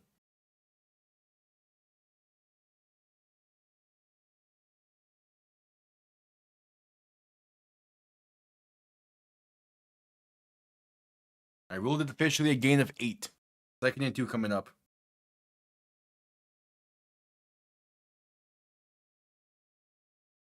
Yeah. Dart under center, back behind him. 2 receiving options to each side. A handoff up the middle is going to fight for the first. Gets just about 2, maybe 3. One of those things where you don't know. Yeah, well, just words.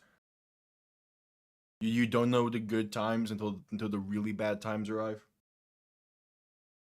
I think that was close what I was initially trying to say. And our brain just took a hiccup there for a sec. Dart and shotgun back to his left. 3 receiving options to the left as well. Play action looking to throw. Has some time. Pass left side. Gonna be a great catch to the 42. It's Theo Johnson. An incredible catch, and the Giants are past midfield. Went up and skied that one. Yeah, that's a great catch from the tight end.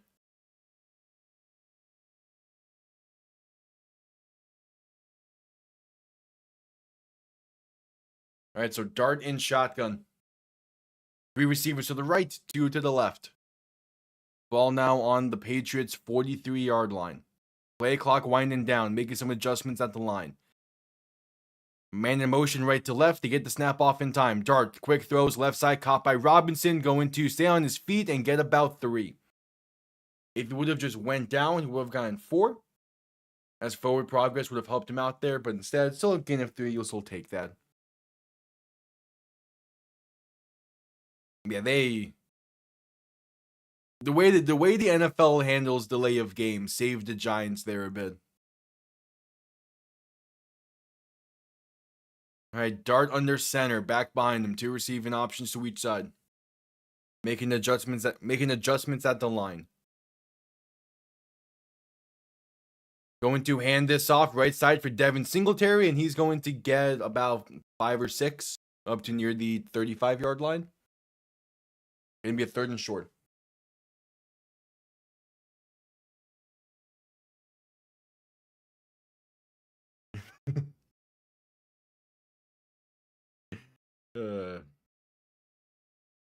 It feels like every show goes on that arc, though. It's fun. It's the start off calm and then all of a sudden tension out of nowhere. Tom loves doing that. That happened in the sagas as well quite a bit. Dart in shotgun, looking to throw in 3rd and 3. Pass left side gonna be caught but brought down behind the line for a loss of 2 or 3. And the Giants drive stalls out. It's a 4th and 6. I wouldn't be shocked if they go for it. Just because you're down 23, you kind of have to here. It was Tyrone Tracy on the reception.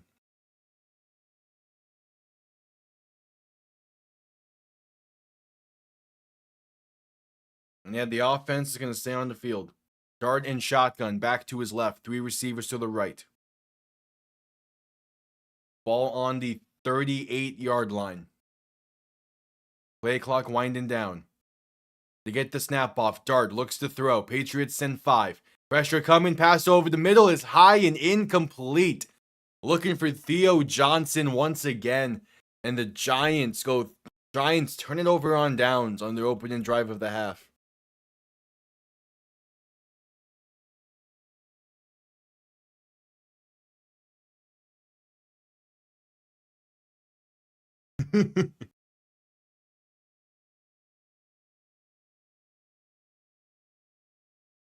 Yeah, he's just Tom is just handling it with Tom is just playing with the cards that were dealt to him by the week's events, and he's taking them and running with it.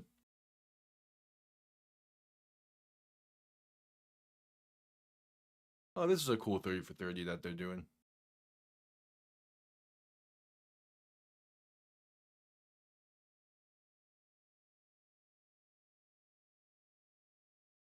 A 30 for 30 for Stuart Scott. Hell yeah.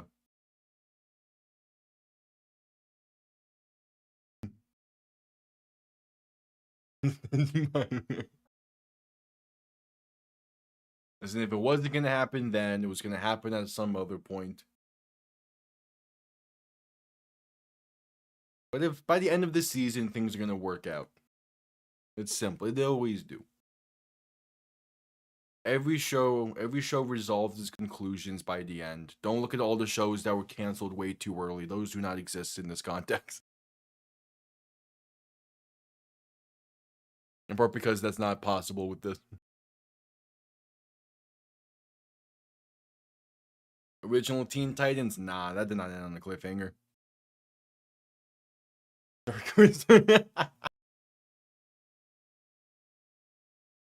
It's that all the shows that got one, like Spider-Man Unlimited, only got one season, ended on the cliffhanger. Well, that was deserved. That show was not great.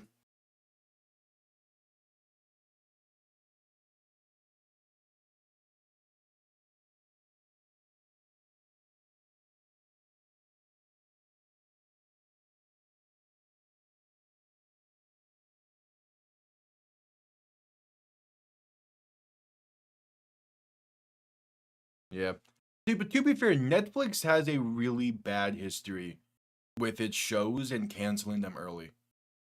Yet for some reason, they're fine with Stranger Things taking 5 years to make one season.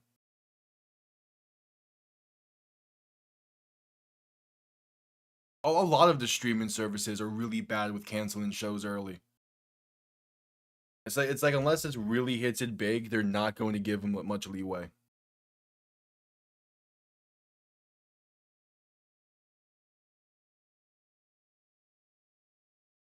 Just coming back from commercial break.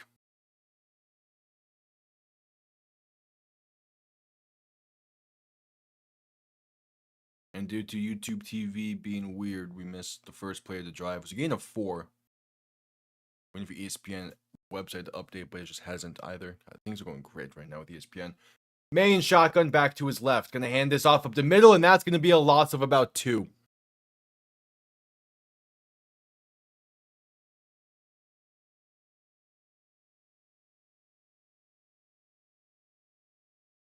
Oh, for sure. But I'm just not sure how you word that in a way to where it actually is, where it's actually effective.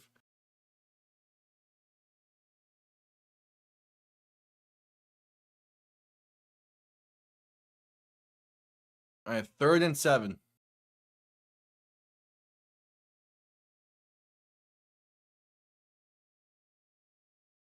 As the first play on the drive was a handoff to Ramondre Stevenson. Maye looking to throw in 3rd and 7, rolling to his left to buy some time. Going for the sideline, going to take it himself. That's enough for the first as he gets out of bounds at about the 45. Drake Maye taking it himself for the first. Actually gets out of bounds near midfield.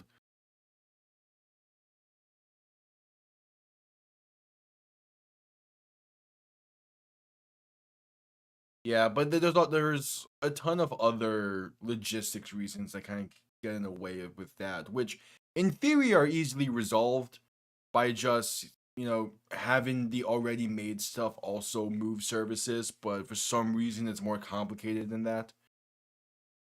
Maye under center going to hand this off right side for Travion Henderson, and he's going to get a gain of about 2.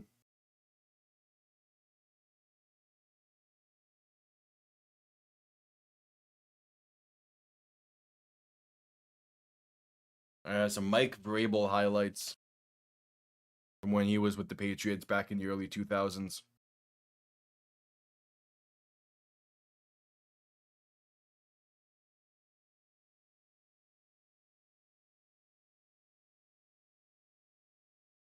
All right, 2nd and 8. Maye in shotgun looking to throw. Has some time. Passing left side. Going to be caught by Demario Douglas for a first. Gain of roughly 9 or 10.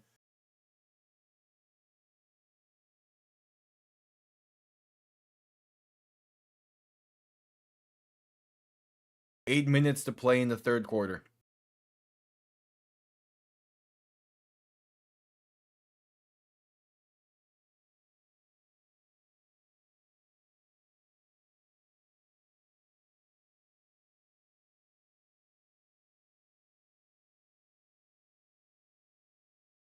All right, so Maye alone in shotgun. 3 receivers to the right, 2 to the left. First and 10 from about the 40. Maye looking to throw. Quick pass left side, going to be caught. It's Kayshon Boutte up to about the 31. Up to the 31, a 2nd and 1 coming up.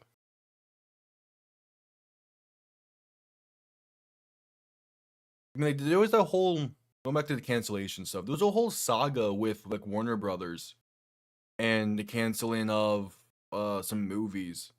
But I know one of them just got picked up and was released not long ago. Another one's being released soon. I'm actually kind of excited for.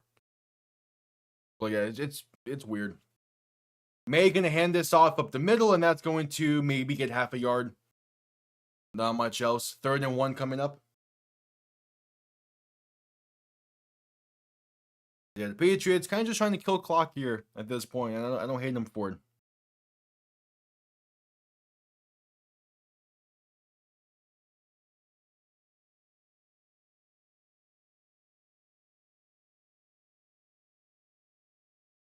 All right, so Maye under center, back and fullback behind him.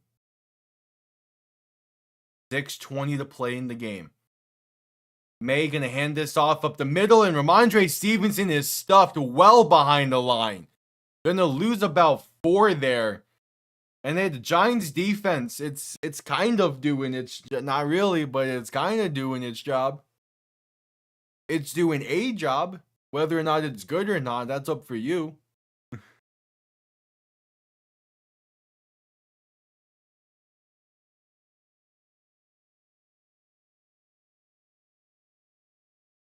Yeah, showcasing the off-season acquisitions for the Patriots. They spent a lot of money, and it's working out for them.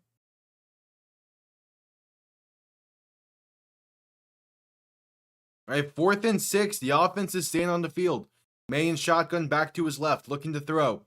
Pass left side, going to be caught by Stephon Diggs. He's down to the 26. Enough for a 1st down. Honestly, I like them going for it there just because it allows them to kill even more time.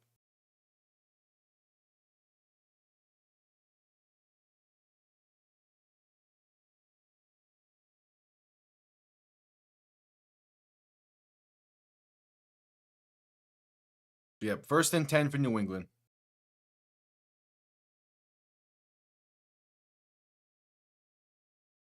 Maye under center, back behind him, 3 receiving options to the right. Gonna toss this right side, and not gonna get enough block in there. Gonna lose a few yards. As that's Ramondre Stevenson being brought down to about the 28.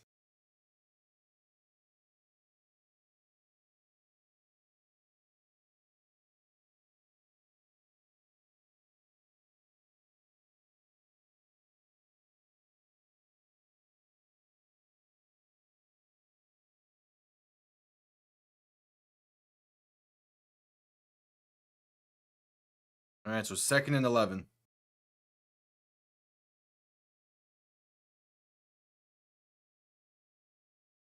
Maye in shotgun, back to his left. 3 receiving options to the left as well. Going to look to throw. Has time, pass left side for the end zone, is off the mark and incomplete.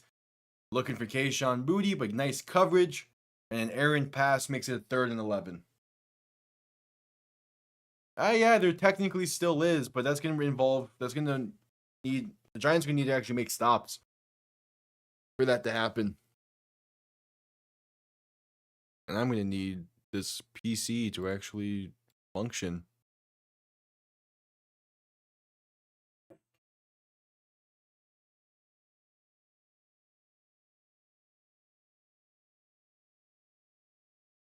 All right, 3rd and 11.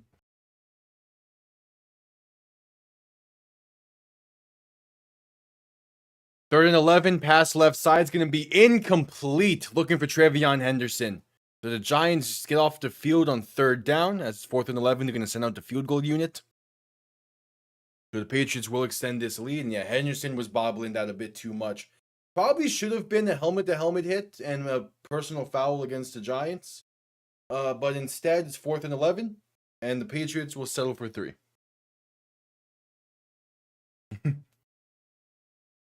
A 45-yard kick from the right hash to put the Patriots up 26.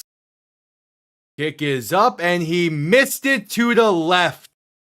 He missed it wide left. The Giants are still down 3 possessions with 4:09 to play. That is the first mistake the Patriots have made tonight.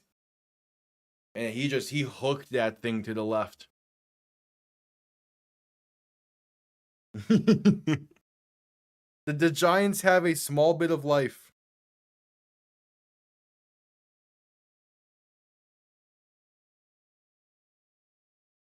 And we're at commercial break.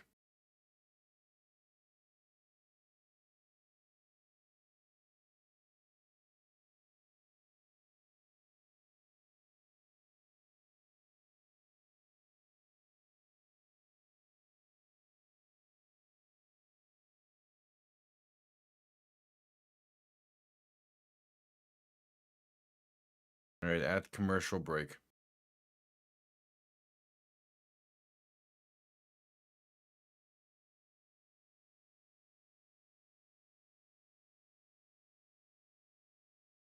In honor of Cam Scadaboo. Yeah. He was at the Arizona State game over the weekend. It was good to see him out there. They didn't win, sadly, but it's still nice to see him out there for a good old rivalry week.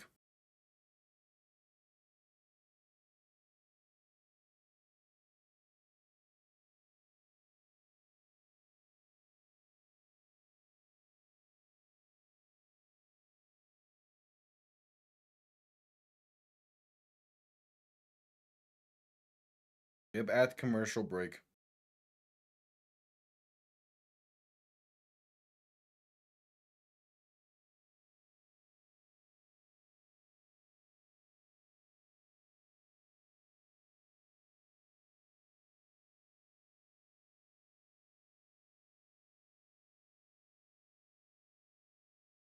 At commercial break. About 4 minutes to play in the third quarter.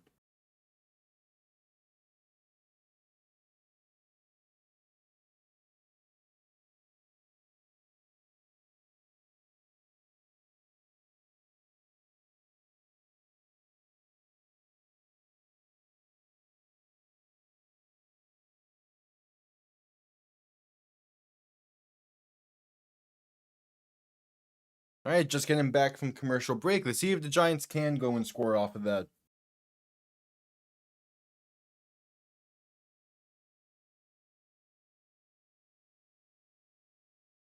Dart under center, back behind him. 2 receiving options to each side.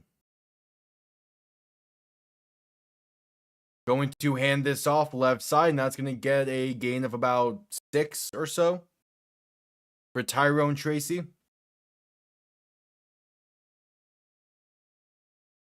Ruling the gain of 7, so it's 2nd and 3 coming up. Yeah, the Giants just seem letting this clock run a bit. Dart under center, back behind him. 3 receiving options to the right. Ball on about the 42. 3:35 to play in the third quarter. Play action looking to throw. Dart with some time. Stepping up and going to roll to his right. Now taking it himself, diving forward for the first. It's a gain of about 3 or 4 and a fresh set of downs. It ruled in a gain of 4 up to the 46. Don't love seeing Jaxson Dart dive head first towards Robert Spillane, but hey, power to him. He's willing to do stuff like that. You kind of can't control him. Dart and shotgun back to his left. 3 receivers to the left. Going to quick throw left side, caught by Wan'Dale Robinson with room past midfield, and going to be brought down near the 47. 2:50 to play in the third. They're moving pretty well.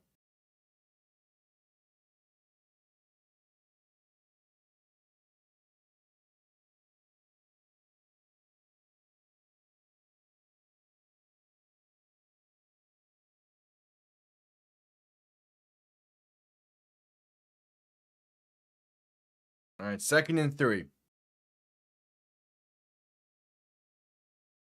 Handoff up the middle, and there's space for Tracy. Up past the 40 to about the 37. All right, the Giants are moving on this drive. They're moving.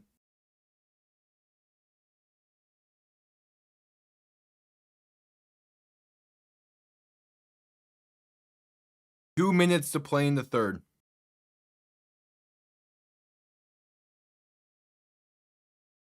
Ball on the 38. Dart under center. Back behind him. 3 receiving options to the right. Play clock winding down. Dart going to hand this off up the middle, and there's room for Tracy. Down to about the 30. So a gain of about 8. 2nd and 2 coming up. Yeah, they're seemingly locking in on this drive. It's just, ideally they score before the quarter ends if they want to maximize their time. Dart under center, back behind him, and there's going to be a stoppage.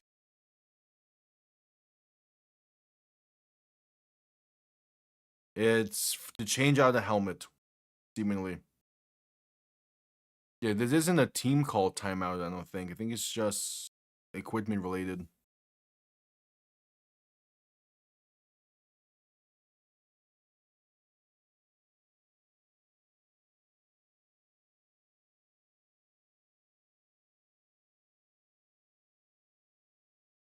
Yep, a Patriot defender had to miss the play, has had to miss this upcoming play. So Dart under center, back behind him, 3 receiving options to the left. As they're going to reset the play clock. And now we roll. Dart under center, back behind him, 3 receiving options to the left. Going to hand this off up the middle, and that's enough for a first down. Inside the 30 to about the 27. And they keep the chains moving. A minute to play in the third quarter.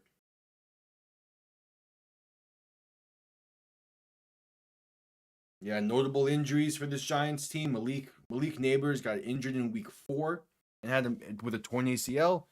And Cam Scatterboo in week 8 for his Achilles.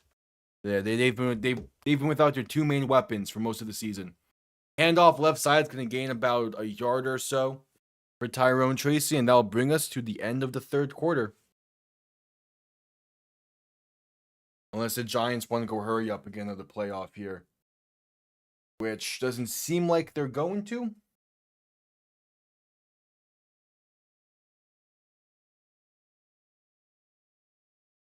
Dart under center, going to hand this off right side.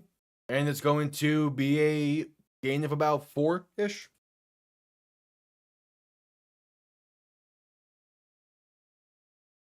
That's definitely has gone flat.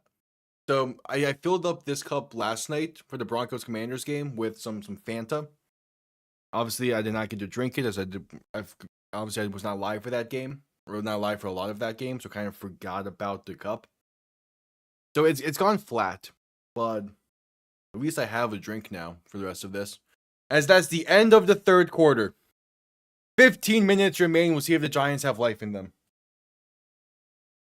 Yeah, it's gone flat, but it still tastes fun. I'm also a big fan of Fanta anyway, so unless it's like absolutely revolting to drink, I'm probably going to drink it anyway.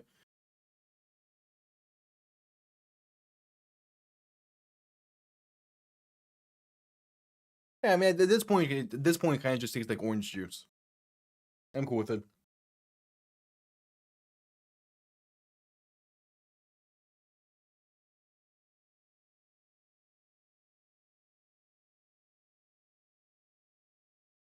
Yep, at commercial break.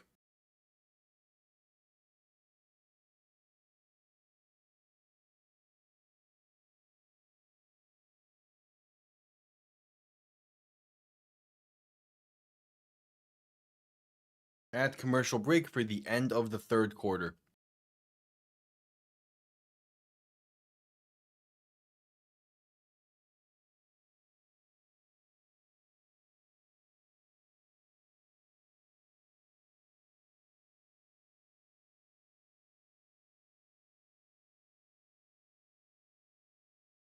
At commercial break.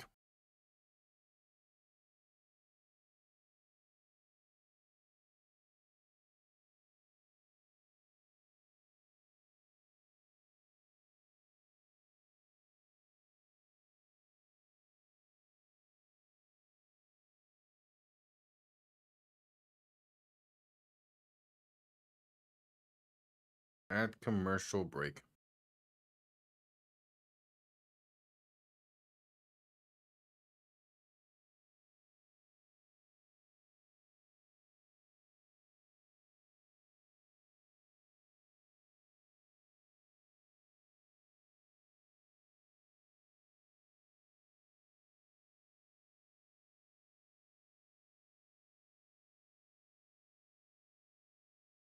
All right, just getting back from commercial break. 15 minutes remain. See if the Giants can muster up a comeback here. They're gonna need 24 unanswered at minimum. Similar to what the Cowboys did not long ago, but that was over the course of a half. Giants go Wildcat. Dart lined up at receiver out wide to the right. Faking an end around and there's space to run. Past the 15, the 10, the 5. Devin Singletary on the first play of the fourth quarter. And that's certainly going to help the Giants out. 22 yards to the house. Hey, it has to start somewhere.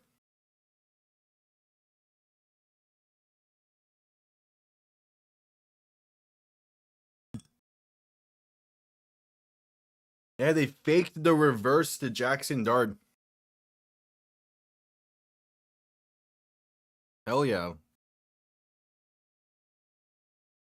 All right, do they go for 2? Yeah, they can go for 2.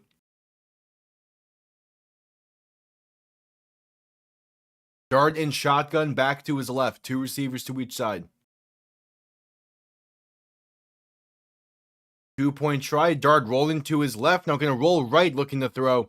Rolling back to the left. Now rolling back to the right. Dart trying to find someone. Pass in the middle of the end zone. It's caught. Darius Slayton makes this a 15-point game as Dart was just going every which way until someone got open.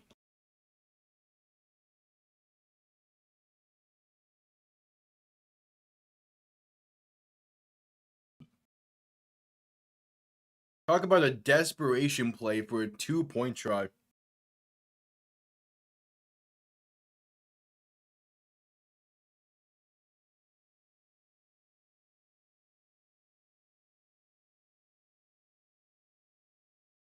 Yeah,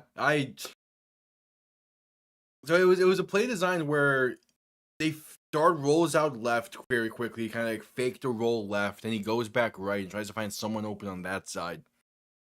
It just was not working, so he just kept going back and forth. Hey, that's a good way to start this comeback if there is one.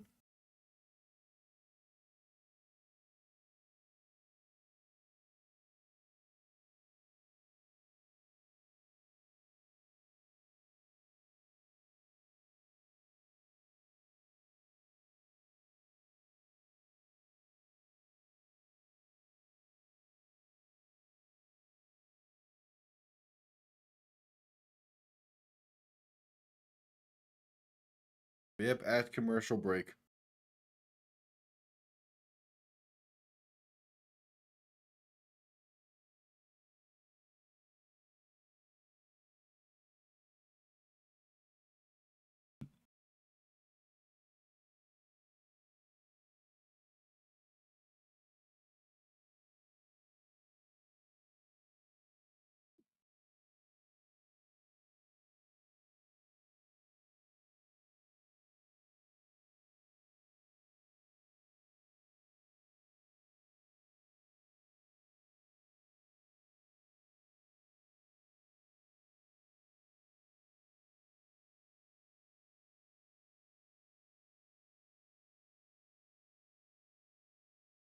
Yeah.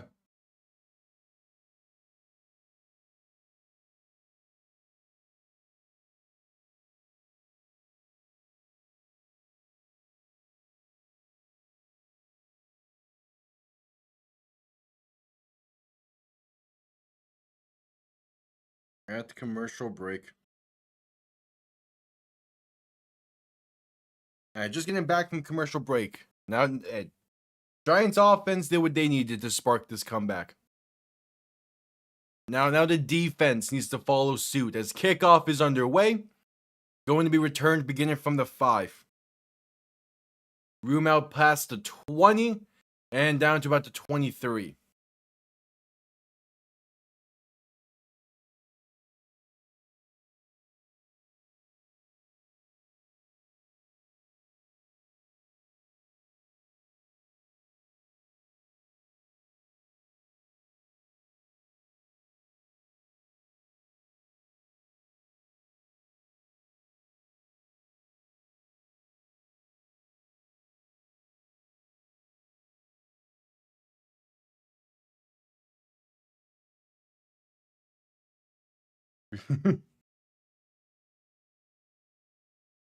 Maye under center, play action looking to throw. Pass right side, caught by Hunter Henry. Room past the 35, past the 40, and out of bounds at the 42. The first play of the drive went really well for New England.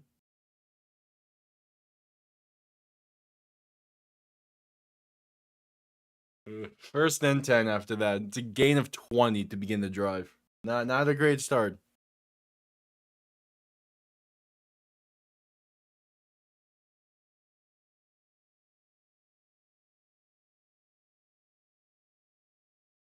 Maye under center, back and fullback behind him. 2 receiving options to each side. Gonna hand off up the middle, and that's gonna be about 2 or so.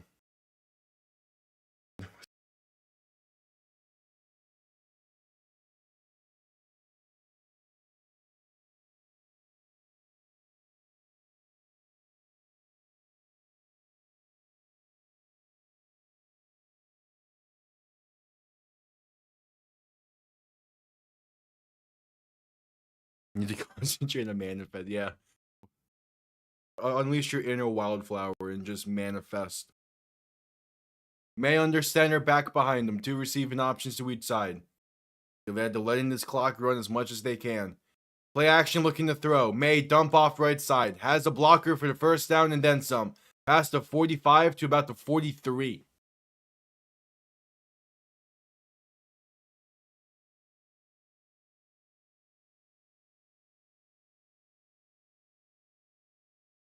"13 minutes to play." That doesn't seem to be working that much.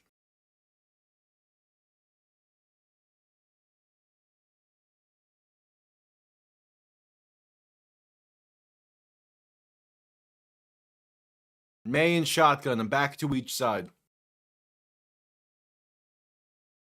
Going to hand this off up the middle, and that's going to be a gain of about 2 up to the 41.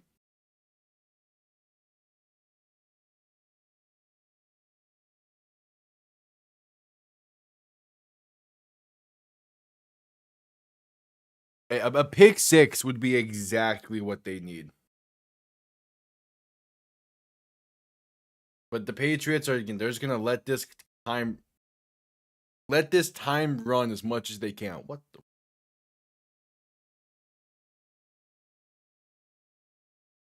Maye and shotgun back to his right. 3 receivers to the left. Going to look to throw. Pressure coming. Maye is sacked. Back at the 45. If they can hold them to a minimal gain on 3rd and 12, they might be able to force a punt.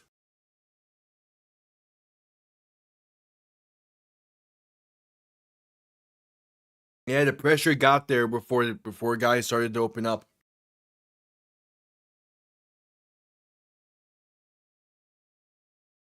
Maye and shotgun back to his left. 3 receivers to the right. 3rd and 12, looking to throw. Dump off left side, caught by Stevenson and brought down out of bounds at about the 41. It's a 4th and long, a 4th and 8. This will be about a 58-yard kick to put the Patriots up 18. I believe it would be a career high if they try it. They don't. They send out the punting unit. So the Giants defense handles their side of things. Now it's up for the offense once again. They need to find the end zone. And the Patriots let the clock run. They take a delay of game to give more room for their punter. So a 4th and 13 coming up.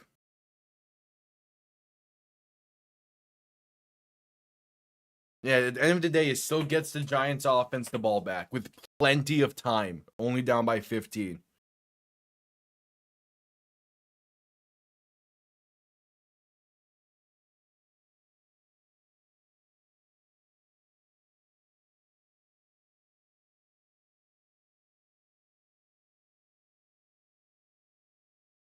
All right, so 4th and 13. The punt comes off clean, barely. And this is going to be fair caught at the 14. So with 10:46 to play, the Giants would need to go 86 yards and get a 2-point conversion to make it a 7-point game. And you would want to do that in about 5 or 6 minutes at most. When we head to commercial break. There's still very much possible for the Giants to come back in this.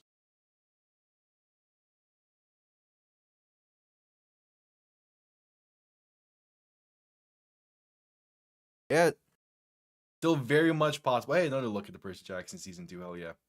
That's the thing I'm most anticipating for this season is how they handle Scylla. We'll find out in like a week's time, probably more.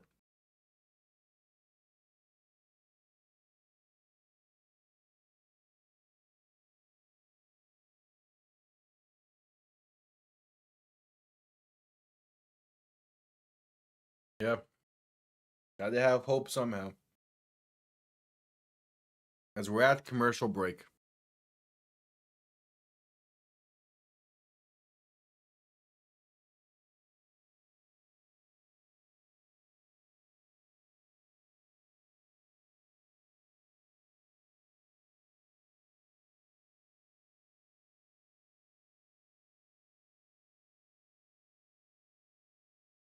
Sports as a whole brings out a lot of superstitions, and I love it.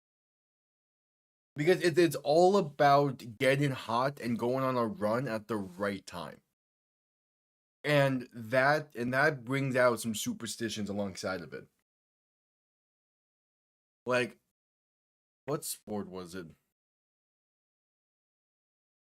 Like in NFL terms, like every single player has a pregame meal that they have to have in order to feel like they're going to be able to play at their best level.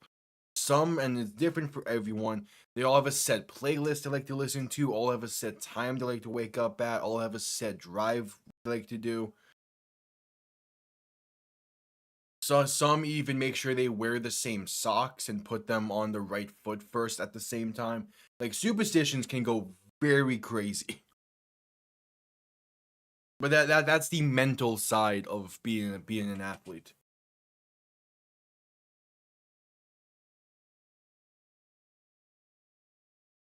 Yeah, and then as long as there's not really a risk in following superstition. Obviously, depending on what the superstition is, there might be.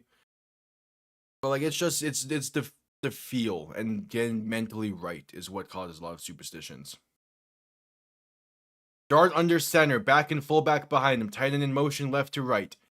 Handoff left side's gonna lose about 3. Back to the 11 for Tyrone Tracy.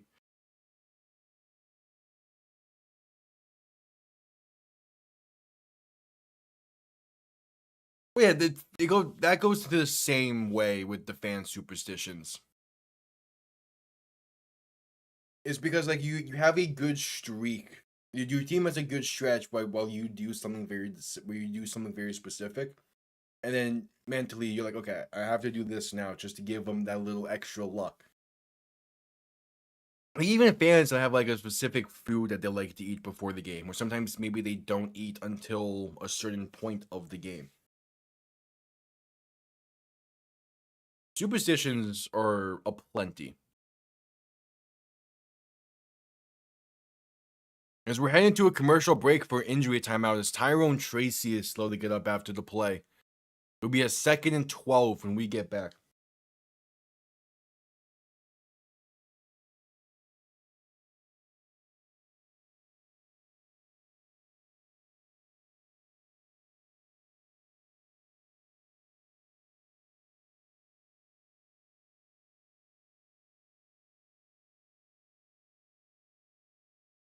I love minor league sports. The craziest things happen with it.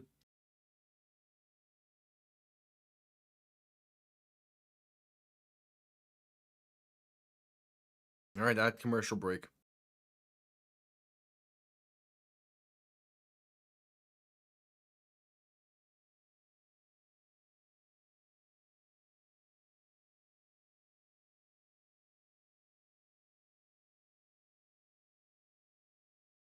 At commercial break.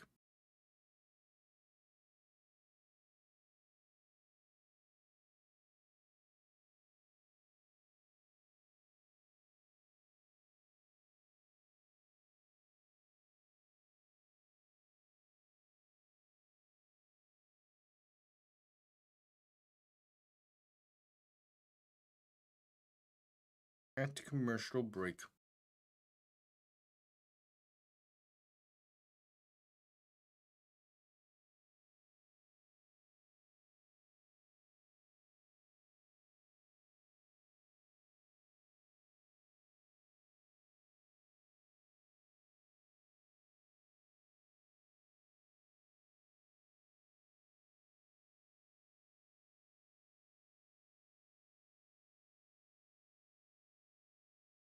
All right, just getting back from commercial break. Week 14 begins Thursday night. It's Cowboys and Lions. Should be a great game. I'll be live for that one as well. That'll also be the final game for this calendar year from this backdrop that you're seeing. After that, I get back down to South Florida. A little bit of a different backdrop. The one that was there for Thanksgiving will be that set up for a month. Gonna be so good to be back down there. Dart looking to throw in 2nd and 12. Dump off left side for Devin Singletary. Has space past the 15, past the 20, and down to about the 22. A 3rd and 2 coming up.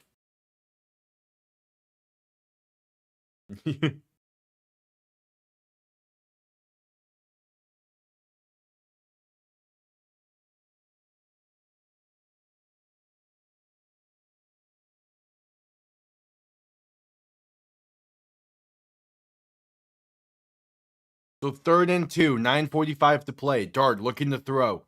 Pressure coming, stepping up, gonna take it himself, and Jaxson Dart gets the first. Down to the 25.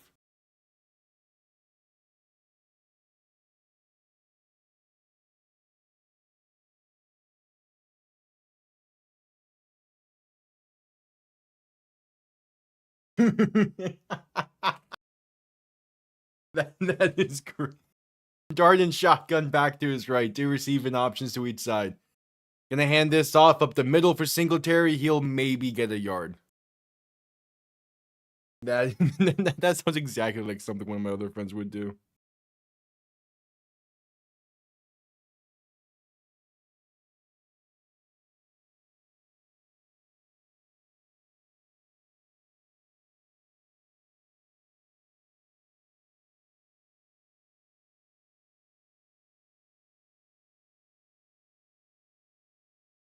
Dart and shotgun back to his left. 2 receiving options to each side. Gonna play action and look to throw. Pressure coming. Dart stepping to his left. Throwing left. And it is incomplete. Looking for Rondell Robinson, Christian Gonzalez in coverage. 3rd and 9 coming up.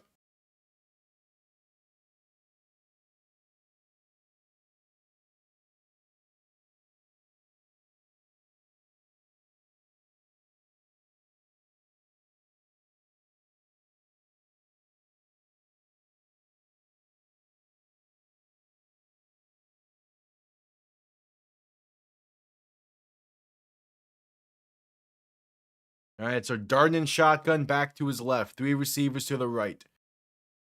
3rd and 9. Only need about Don't need it all on this play.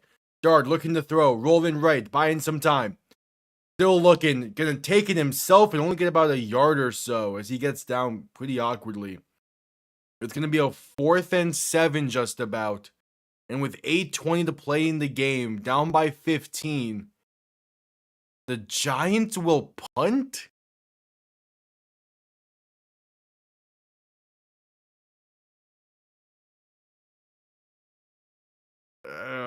I don't think I agree with that.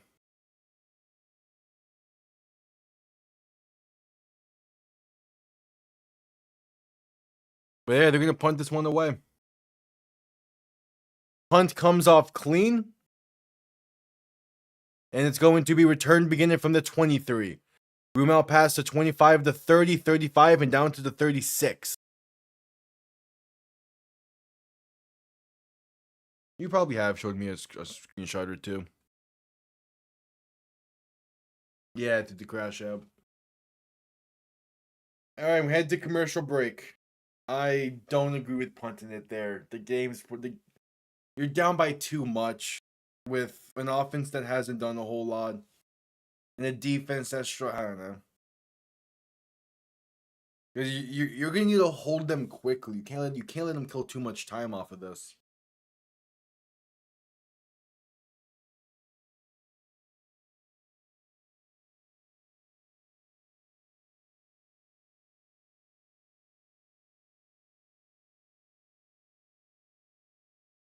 We'll see. We're at commercial break.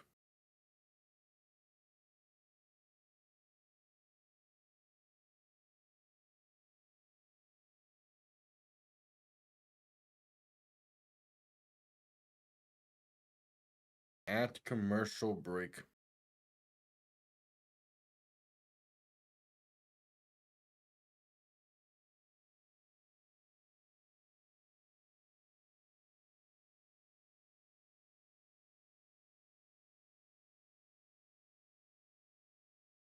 At commercial break.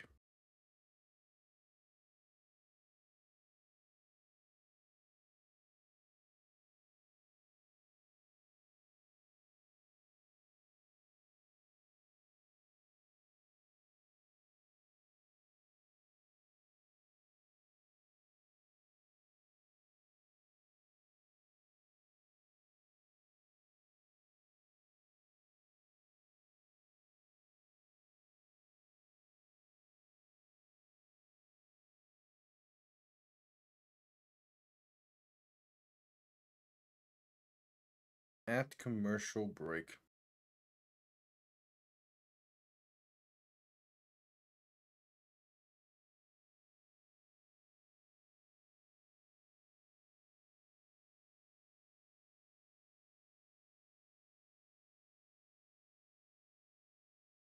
All right. Just getting back from commercial break. They're showing some of these semifinalists for the Hall of Fame that were also Patriots. Vince Wilfork, Adam Vinatieri. Vinatieri should get in. He wasn't first ballot, but Adam Vinatieri should 100% be a Hall of Famer. I know specialist is very tough for them to get in, but Vinatieri, he should 100% be in the Hall. No questions asked. Maye under center, back behind him. Handoff up the middle is going to get past the 40 and down to about the 44. Gain of roughly 5. Did that Patriots fan just have a Roll Tide? Not. It's, yeah, Roll Tide like purse thing. What? I actually ruled it the gain of 7. The 2nd and 3 coming up.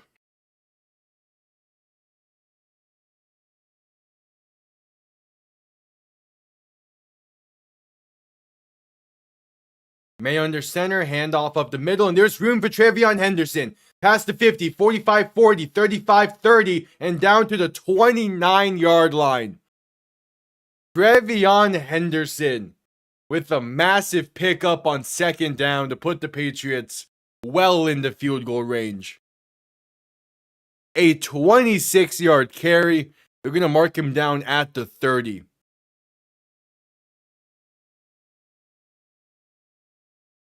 And that's why you go for it on the 4th and 7.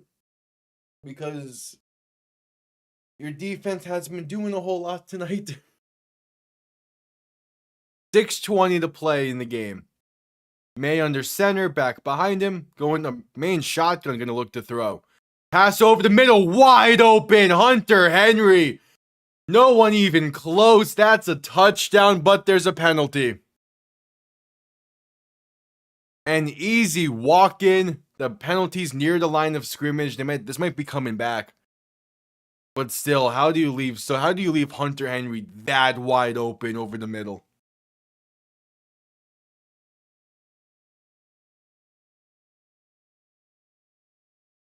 Illegal shift against the Patriots is one of the penalties. And then illegal contact against the Giants is another. Penalties will offset and replay first down. So the Giants get saved a bit. But still, how do you leave Hunter Henry that wide open?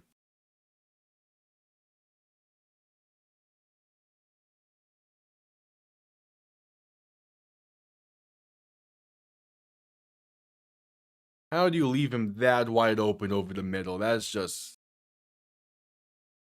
a come on situation.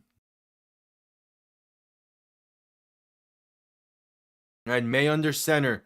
Handoff up the middle. Makes one man miss and gonna get to about the 25 before being stood up. There's Trevion Henderson on the carry. 6 minutes to play.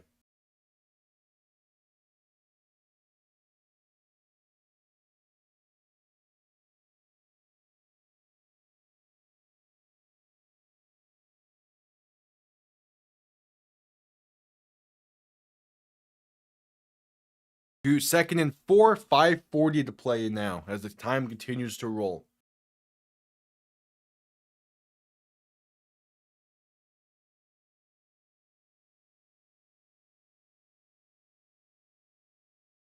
Making a quick throw this right side to Stephon Diggs. That's going to be a gain of about 4 and should be enough for the first. Ball to the Giants 20-yard line.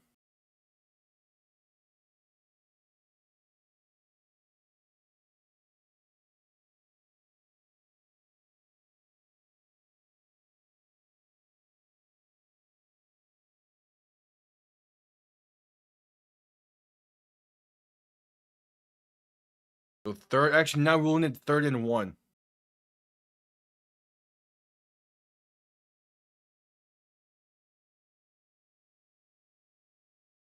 And the QB sneak is going to get enough for the first. 1 yard gain exactly. They keep the drive going. They're still able to kill this time. 4:45 to play in the game.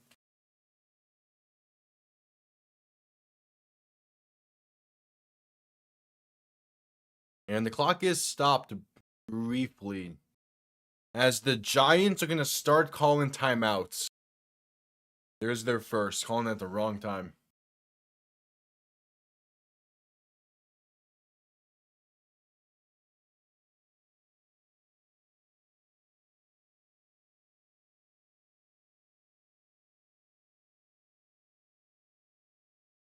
All right, 1st and 10.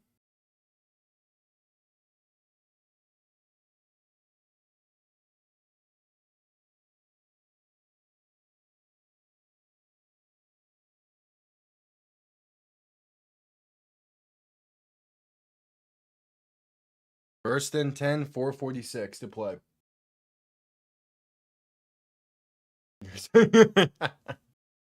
I don't think the manifesting would have helped. Maye under center, back behind him. Handoff up the middle, and there's room past the 15 and brought down at the 13. For Ramondre Stevenson, the Giants will call their second timeout with 4:40 to play.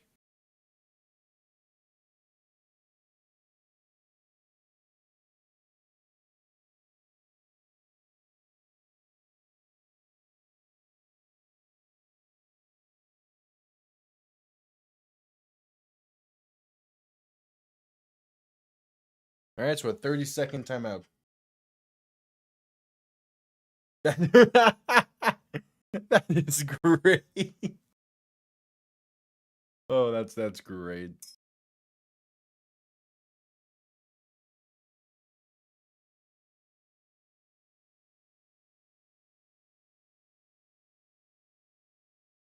All right, Maye in shotgun, back to his left. 3 receivers to the right, looking to throw. Pressure comes quick. Maye escapes to his left. Still looking, going to slide down inbounds at the 15. It's a loss of 1, but it forces the Giants to call their final timeout before the 3rd and 5 play. Beautiful heads-up football from Drake Maye there. Sliding down inbounds just to make sure to stop the clock. That's exactly what you want out of him.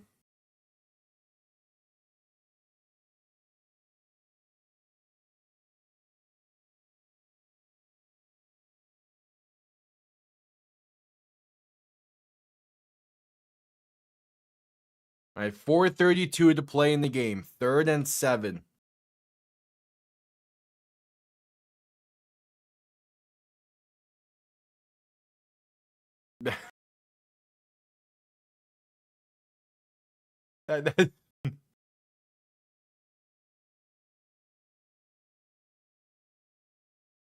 That's main shotgun back to his right. 3 receivers to the right as well. Shifting the back to his left. 3rd and 7 from the plus 16-yard line. Maye looking to throw. Pressure comes quick. Pass left side. Can he be caught by Henry? And he gets the first on the second effort. 1st and goal for New England. And that is the icing on a very beautiful New England Patriots inspired cake. As although the second half was not as dominant as the first, this was still an all-around dominant showing from the Patriots. They played really well in this one. Maye under center, going to hand this off up the middle, and that is going to get a gain of about 1.5 yards too. So unless they somehow pass the ball like 2 more times and they get the ball back, Drake Maye is going to have another game finishing just under 300 yards passing. He has yet to have a 300-yard passing game in his career, but that has not stopped this Patriots offense at all.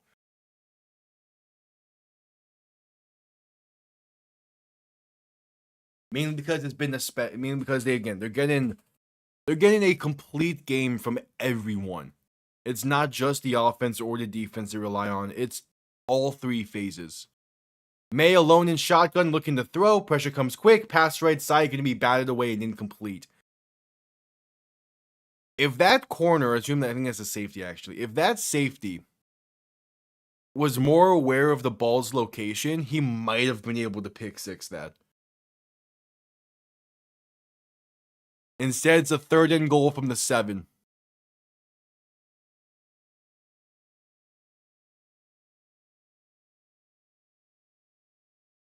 .304 to play in the game.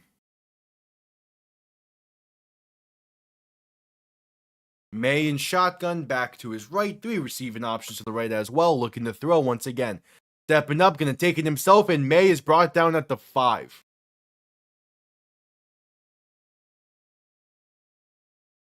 Fourth and goal. They're going to be able to they're going to be able to run this clock down to about 2:20 to play in the game. Yeah, that's so. The Giants had an opportunity on that 2nd goal play. If he was just a little bit more playing the ball there, he could have definitely made a play on that.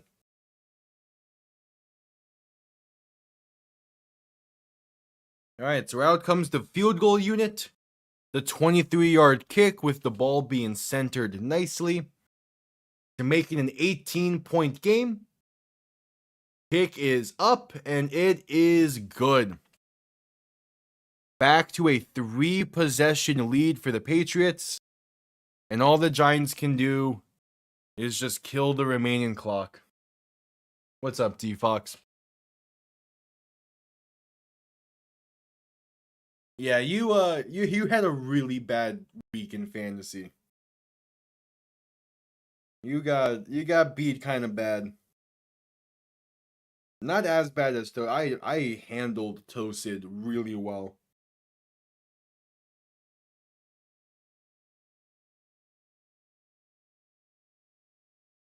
I mean, I was chilling this week. Yeah, Bunko would have beat those. Yeah, so yeah, it's a somewhat silver lining. Bunko would have also beaten Benito this week. He even had the third highest amount of points. Somehow. That's even with the Lions defense giving him -2. That's crazy. Could you imagine if he cared a tiny bit and like changed his defenses and put Seattle's defense in? Seattle's defense would have given him 28.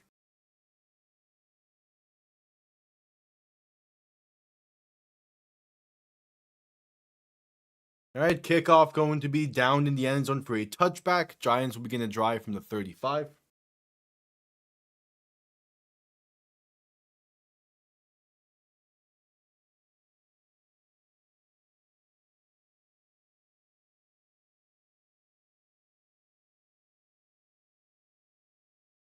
And the remaining schedule of the three teams vying for the 1 seed.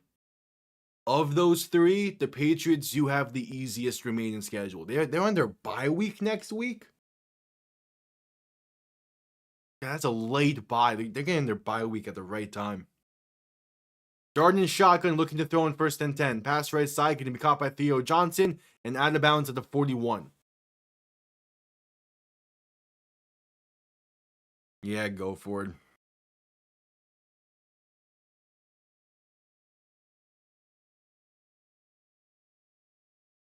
A friend is trying to get a friend was trying to get help. A friend was trying to get some advice during this game about fantasy, and I'm just like, dude, your lineup, there's just not much that can be done. Pass right side can be caught by Singletary, breaks off one tackle and has room, staying inbounds up until the plus 41-yard line. And he gets out of bounds with 2 minutes, with 2:02 to play in the game. They're going to rule him out of bounds at the 43. The plus 43. So 2:02 to play, the final play before the 2-minute warning. Darden shotgun back to his right, 3 receivers to the left. Going to look to throw. Has some time, dump off over the middle, going to be caught past the 40 and brought down near the 35. That's Devin Singletary on the reception. And that's the 2-minute warning. 2 minutes remain in a game that has been all Patriots in this one.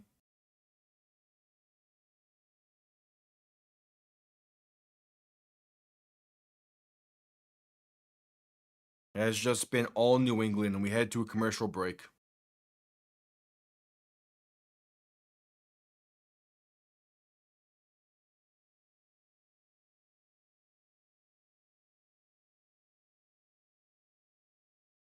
Yeah. Yeah. It's going to be interesting, to say the least.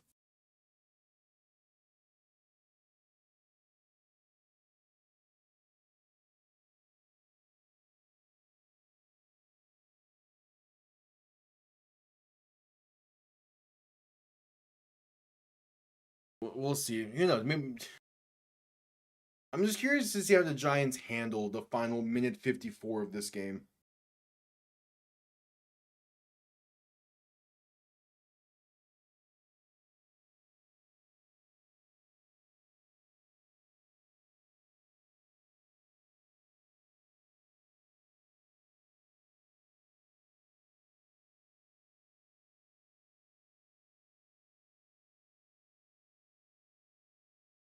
Right at commercial break.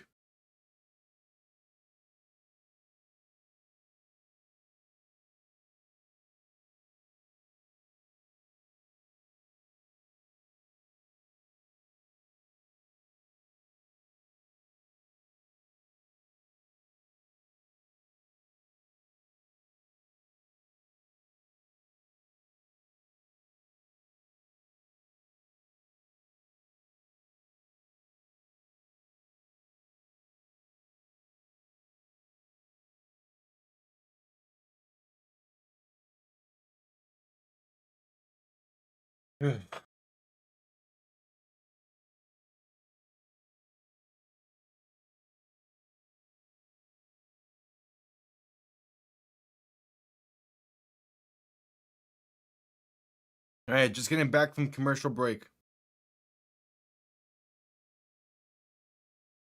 And the Patriots have won 10 straight. 11. I hate the NFL.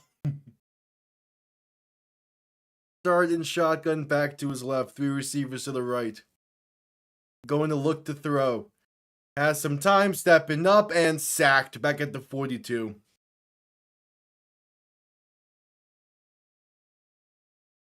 If I have to watch the Patriots play in a Super Bowl in this decade, I might lose my mind.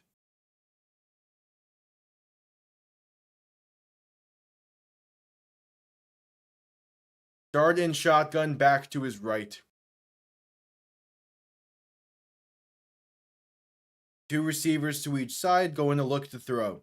Pressure comes quick. Dart throwing deep over the middle, and it is incomplete. Looking for Darius Slayton. 4th and 8.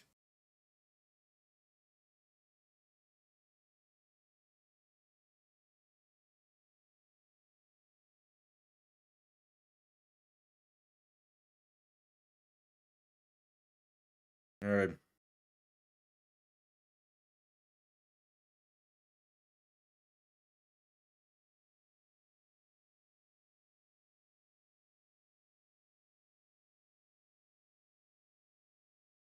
Offense is staying on the field. Dart in shotgun back to his right. 3 receivers to the left. Patriots are sending the house. Dart throw over the middle is incomplete. And that will officially do it. All the Patriots have to do is kneel this down a few times. The Patriots are 11-2.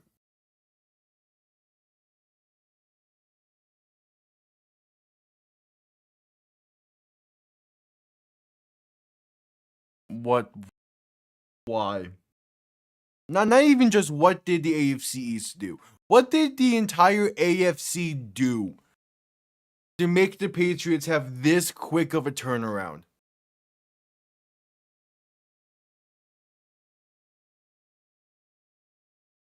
There's the first kneel down. Gonna need one more.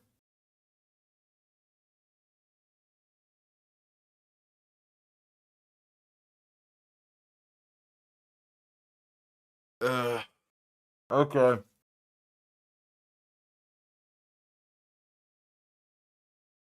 Somehow have this be just a 1-year insane season like the Vikings had last year. And there's the final kneel down. Patriots with an 18-point win on Monday Night Football to cap off Week 13. They entered their bye week on a 10-game win streak after first team since the 1999 Indianapolis Colts to have a 10-game win streak in the season following a 13-plus loss season.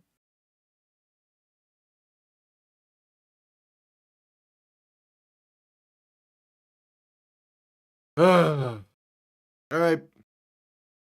Well, that wraps up Week 13. Thursday night, I'll be live for the Cowboys and Lions. That'll be the final game from this current backdrop you're seeing for this calendar year. Hope to see you all there. Yeah, this sucks. And I'm like, I can deal with all of this as long as they lose in the playoffs. Like, have them go 15-2 and get embarrassed by some no name in the first round. Like, come on. Either way, appreciate everyone tuning in. I'll see you all next time. They should lose. Oh yeah, no, I would be fine with that. I would be fine with that. Have them lose to the Texans. That would, yeah. All right, that'll wrap it up here. Thank you all for tuning in. I'll see you all next time. Have yourselves a damn good one. Peace.